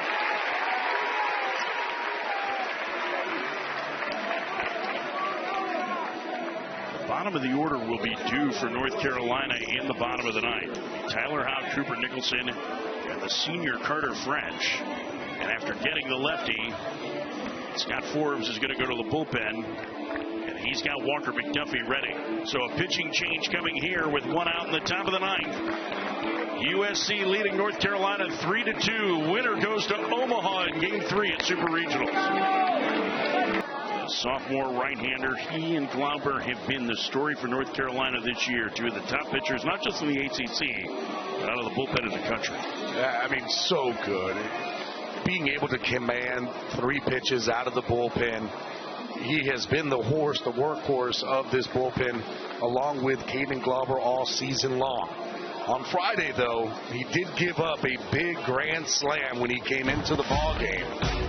Something that he does not want for that to happen again, because this was a big-time moment in the game where Dean Carpentier was able to take a hanging breaking ball and hit a grand slam with it. That really turned the game around, and USC was able to take control and not relinquish the lead. Jack Basir will bat. Right-handed hitting right fielder 0 for 3 today. First pitch from McDuffie. Swing and a miss. Much better slider than we saw, I think, at all on Friday from him. It's 0-1.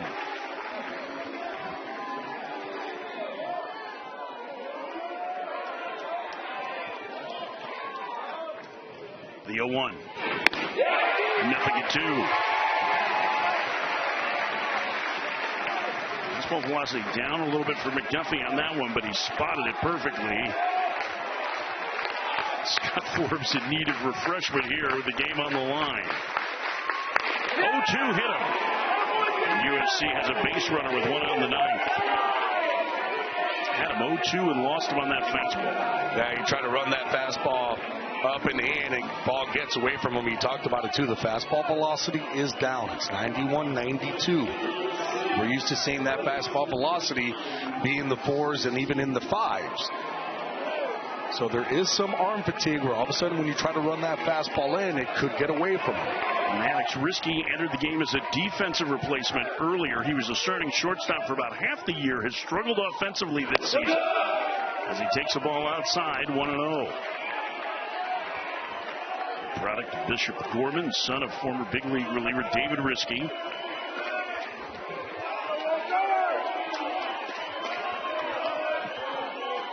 McDuffie set. The 1-0. Fires a strike at 92. It's 1-1.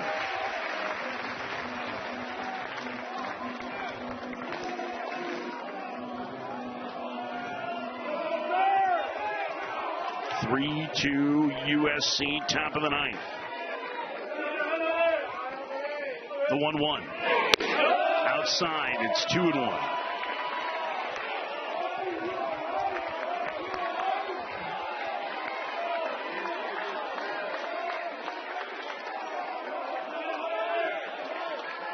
Hey, look at where UNC is playing. There's nobody on that right side of the field against Risque.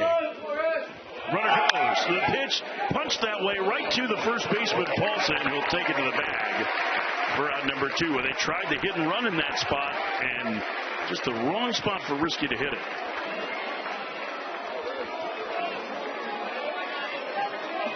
Two outs at the top of the ninth.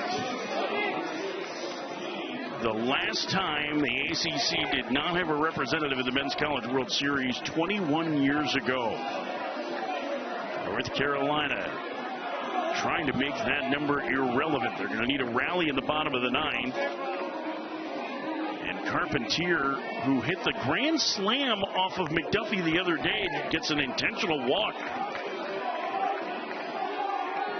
Carpentier has just 4 homers on the year and hitting up in the 240s, draws the intentional walk here. Interesting. I think this was just to set up a force play at any base, really. Third base, second base, or first. They probably like going up against Urban, too, more than they would like to go up against Carpentier. Walter Urban's 0 for 3 with a couple of strikeouts, both of those against the starter, Caden Glauber. McDuffie trying to get this to the bottom of the ninth as a 1-run game, and he misses 1-0. Bottom third of the order due for North Carolina, hoping that they're only down a run. The 1-0. Urban on the ground to second. Gallagher has it. He will throw it to first, inning over. USC 3 outs away from Omaha. Can North Carolina rally to keep their national championship hopes alive? It's a 1-run game as we head to the bottom of the ninth. Let's take a look at today's Capital One rewarding performance. It's Andrew Johnson, the right-hander for USC, who was dynamite after going 3 2/3 in the regional opener out of the pen to settle down the game-1 victory for USC. He's put him in position to go to Omaha, Gabby. He was absolutely phenomenal. Just a gutsy performance coming back after 2 days, being able to come out and do exactly what he did here in this ball game, going that deep, throwing that many pitches, and just keeping your team and giving your team a chance to Omaha. Is there a little Bosch magic left in this season for UNC? They trail by a run. They have the bottom third of the order due against the closer for the Trojans, Adam Troy. Tyler Howe will lead things off. Then Cooper Nicholson and Carter French, the scheduled hitters. Now, Troy has really struggled with left-handed hitters this year. Yeah, and if you're UNC, that's kind of one of the things you're looking for. Against left-handed hitters, he's given up an OPS of almost 1,100. First pitch to Howe. He swings and bounces it to second. Covarrubias to first, and the leadoff man gone to the UNC ninth. USC 2 outs from Omaha.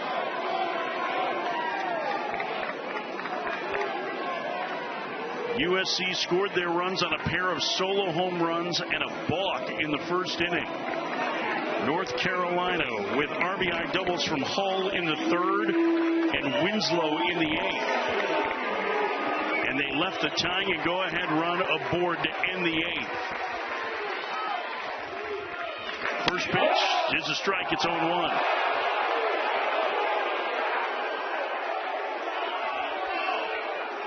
Cooper Nicholson, the leading home run hitter for North Carolina. He has the power to get this game even. 16 home runs on the year for the Des Moines native. The 0-1. Swing and a drive! Deep down the left field line! Hooking, and it is foul! A foul ball! Oh, Nicholson crushed it, but it hooked foul at the last moment. I'll tell you what, Nicholson caught up to the 95-mile-an-hour fastball, top of the zone. Nicholson looking at it, trying to jump to bring it back into fair territory. Look at Adam Troy. Adam Troy, he's doing the opposite thing, saying, no, no, no, get foul. 0-2 the count.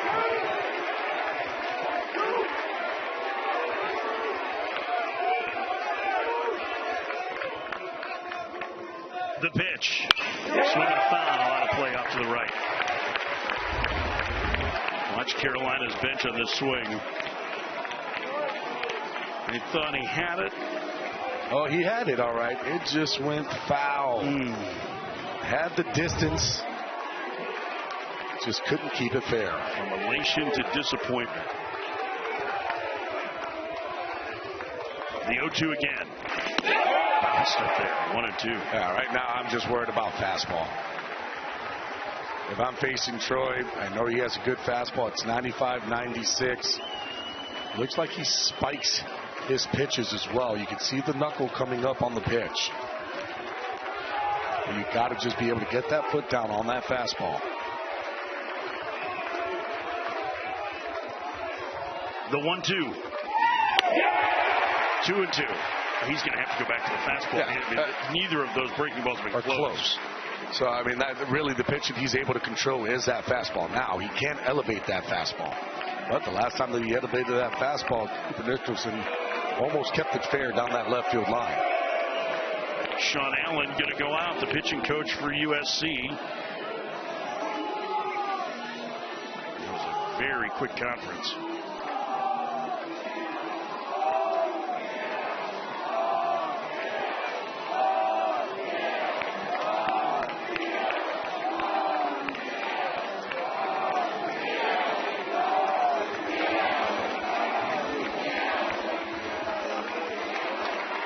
Everyone on their feet at the Bosch. 2-2 the count to Nicholson.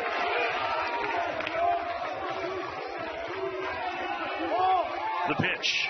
Swinging a pop-up. Foul and out of play.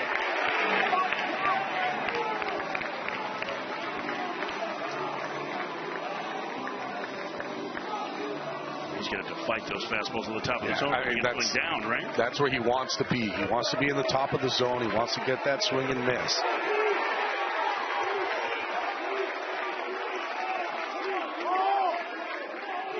Two-two. And the count goes full to Nicholson. And right now he's showing the only pitch that he can control for a strike is going to be the fastball. Senior Carter French waiting on deck. Scott Forbes hoping his team can put together a rally. Andy Stankiewicz hoping that Troy can close the door and send the men of Troy to Omaha. The 3-2. Outside, ball 4, and the time runs aboard. What an at-bat by Cooper Nicholson. This is not an easy take, especially when you've had some struggles, especially in Super Regional. But this ball off the plate, away. Very, very good take to get yourself to first base if you're Cooper Nicholson. Carter French bats. He has been a platoon outfielder this year, the senior. A key role player the last 2 seasons for North Carolina in his 4th year in the program. First pitch, takes outside, 1-0.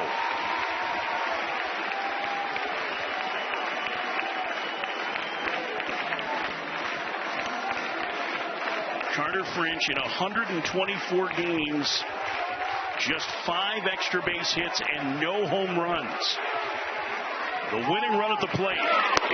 Takes low, 2-0. And Jake Schaffner in the on-deck circle.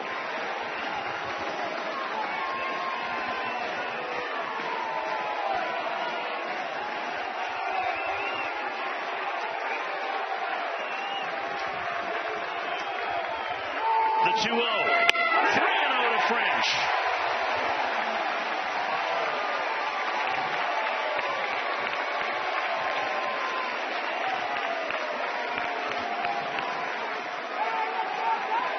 Andy Stankiewicz heading out, and with a 3-0 count, he makes a pitching change. Wow. That's it for Troy. The closer out of the game, and they're going to the bullpen. Tying run at first. Winning run at the plate. And Chase Harrell, who gave them 2 strong innings out of the bullpen in their Game 1 win, is going to replace Troy. A 3-0 count.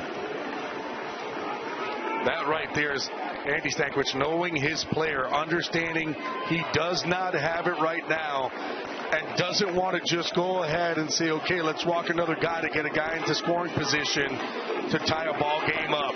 Rather go to the bullpen and see if all of a sudden Chase Harrell can do something here, even on a 3-0 count.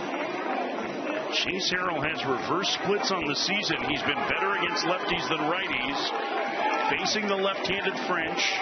Wow. And then the left-handed Jake Schaffner in the on-deck circle.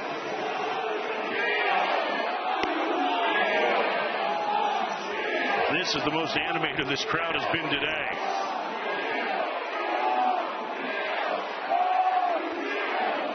Frustrating finish to the outing for Troy, who got a big strikeout to end the 8th. And there's Harrell, the Ohio State transfer. Yeah, for Harrell against lefties, what makes him so good is that changeup. He'll be mostly fastball changeups to lefties. You talk about the reverse splits. Against righties, it's more fastball sliders. He does have a little bit of cut. Rarely throws the changeup.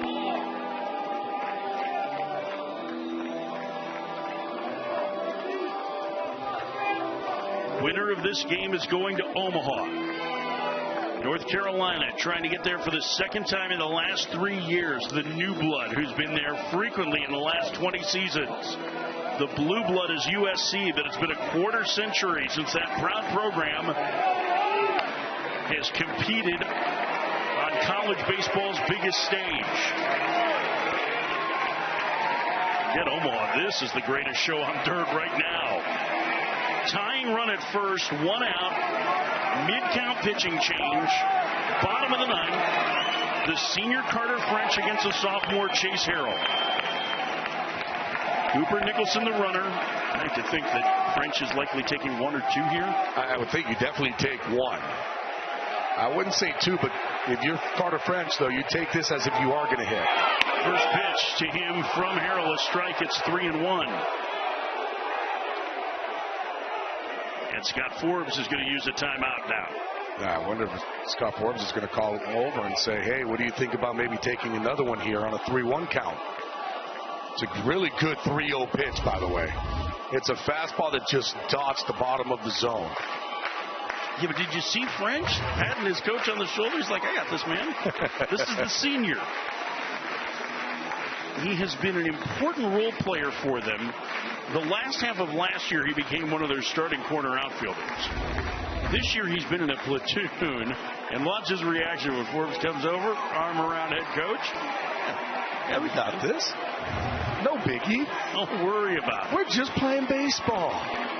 This is the greatest show on dirt. This is undoubtedly what Carter French dreamed of, having this opportunity when he came to North Carolina. 3-1 the count. Tying run at first. The pitch. Called strike again when the count is full. Oh, same exact pitch as the 3-0. Dotting the bottom of the zone.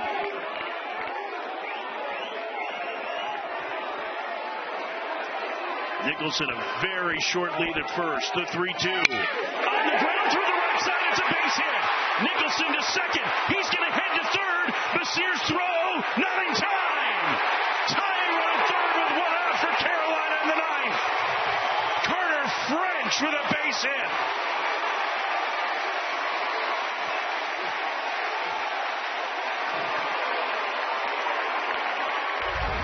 Same pitch 3 times in a row.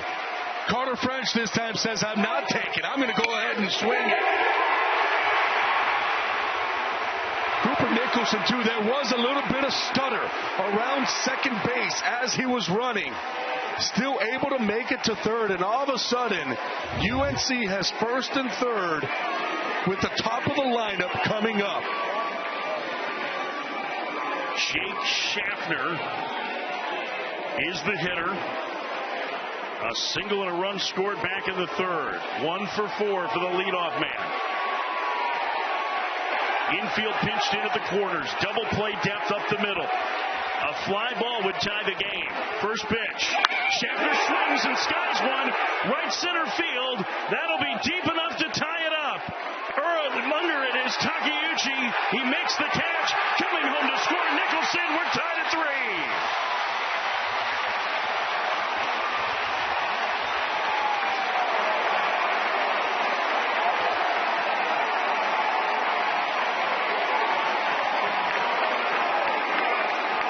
They haven't had many hits with men in scoring position, but over the last 2 days in big spots, 3 big sacrifice flies, including the game tire for Schaffner. Talk about getting the job done, looking for an elevated pitch that you could drive to the outfield.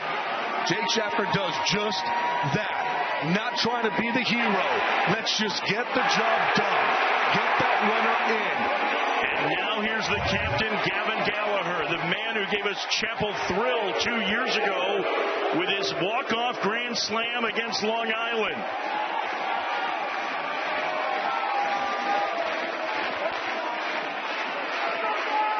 Three game, bottom of the 9th. First pitch. Checks his swing. Did he go? He held up. It's 1-0.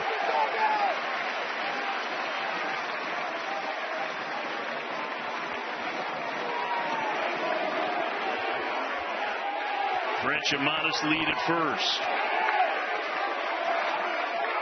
The pitch. Gallagher takes a strike. It's 1-1. Right now for the Trojan defense, basically playing no doubles. Risky at third base. He's a step and a dive on that line. Outfield, they're playing a little bit deeper. They don't want the ball to get over their head. A lot of space in the middle of the field. The pitch. Way outside, 2-1.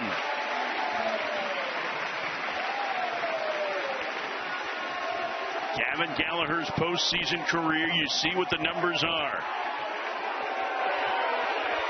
A nearly 1,100 OPS. The 2-1. 3-1. And Owen Hall, who's had 3 doubles in this game, is on deck. And that's why if you're Gavin Gallagher, you're looking for one pitch, it's going to be that fastball. Something that you can really drive because the guy behind you has been on fire today. The 3-1. Outside, ball 4, and the winning runs in scoring position. And the leading RBI man for the Tar Heels coming to the plate. It's been a big day for Owen Hall. Doubling home run back in the 3rd. 2 opposite field doubles and a run scored in the 8th. That pulled the Tar Heels within 1. And now the outfield having to play a little more shallow, Gabby, to try and cut down French at the plate on a base hit. 3-3 game, bottom of the 9th. Omaha on the line. The transfer from George Mason waits and takes ball 1.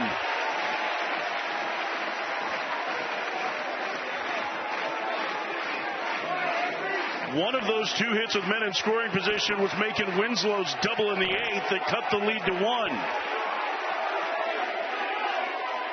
The 2-0. Now it's 2-0.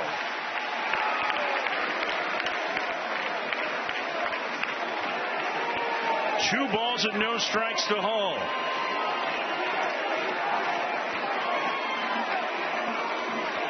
Quick conversation.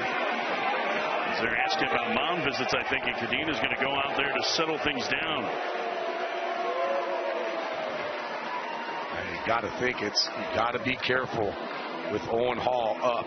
Jaden Nunez, the freshman in the on-deck circle. Remember, Macon Winslow was taken down for a pinch runner. Nunez, who's been better against right-handed pitching than lefties this year, can hit a fastball with just about anybody. And Cadena trying to settle things down, but right now, Hall in the driver's seat, 2-0, Gabby. And you got to be careful with him just because he has been swinging a very hot bat. If you're Harrell here, you don't want to just groove one over the heart of the plate, because if you do, it's going to go a long way. All you need is a base hit here. Scott Forbes now going to use the last offensive timeout for North Carolina.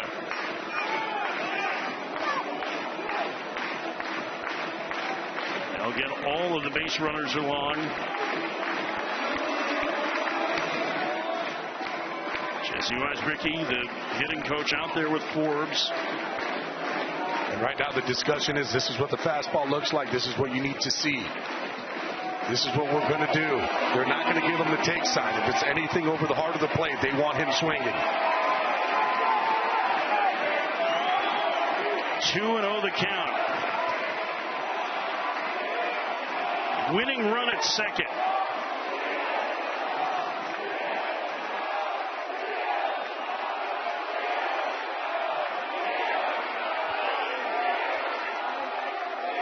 The pitch. Hull pops it up.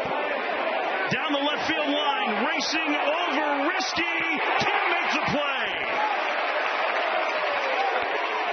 The ball, two defenders of the brick ball down the left field line all together.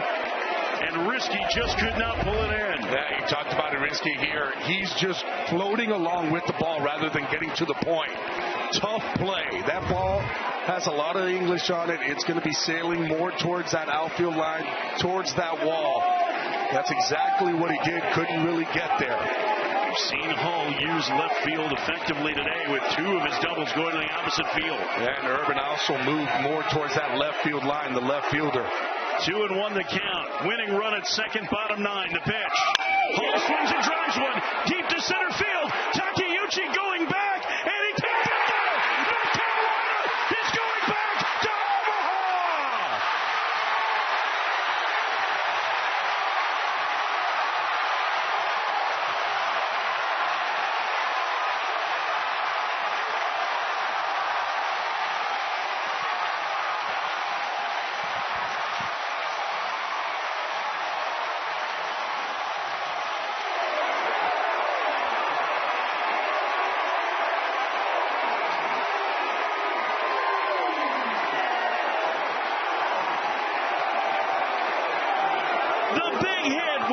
Scoring position finally came. Owen Hall's fourth double of the game has given the Heels a 4-3 win and set them to their second Men's College World Series in 3 years.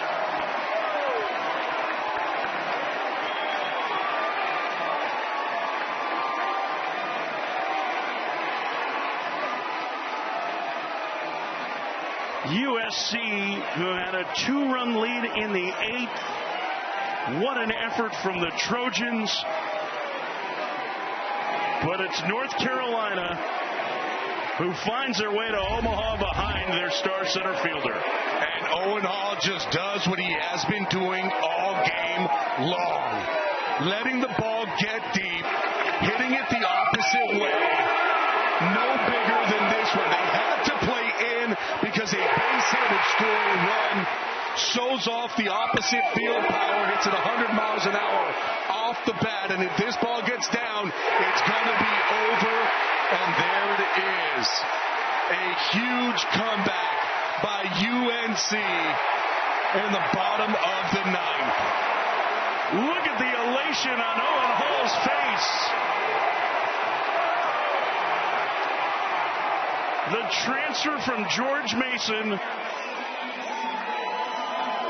RBI number 81 on the year, and none of them sweeter than that one for him.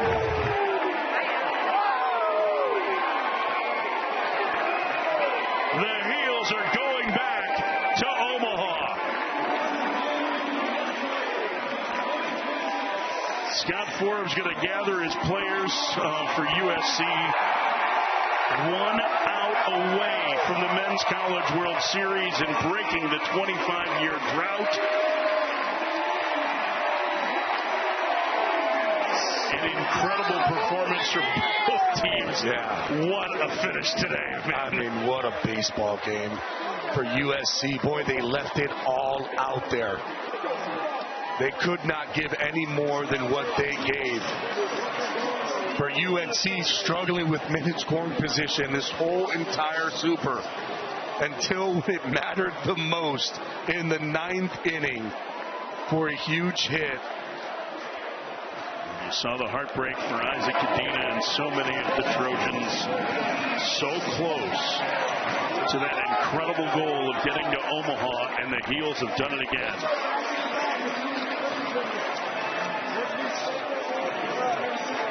Nine trips to Omaha in the last 20 years now as UNC will take on Ole Miss when they get to Omaha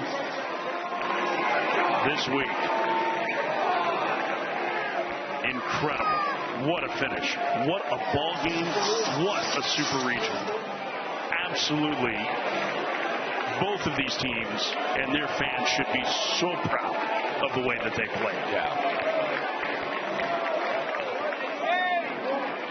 Incredible performances all around.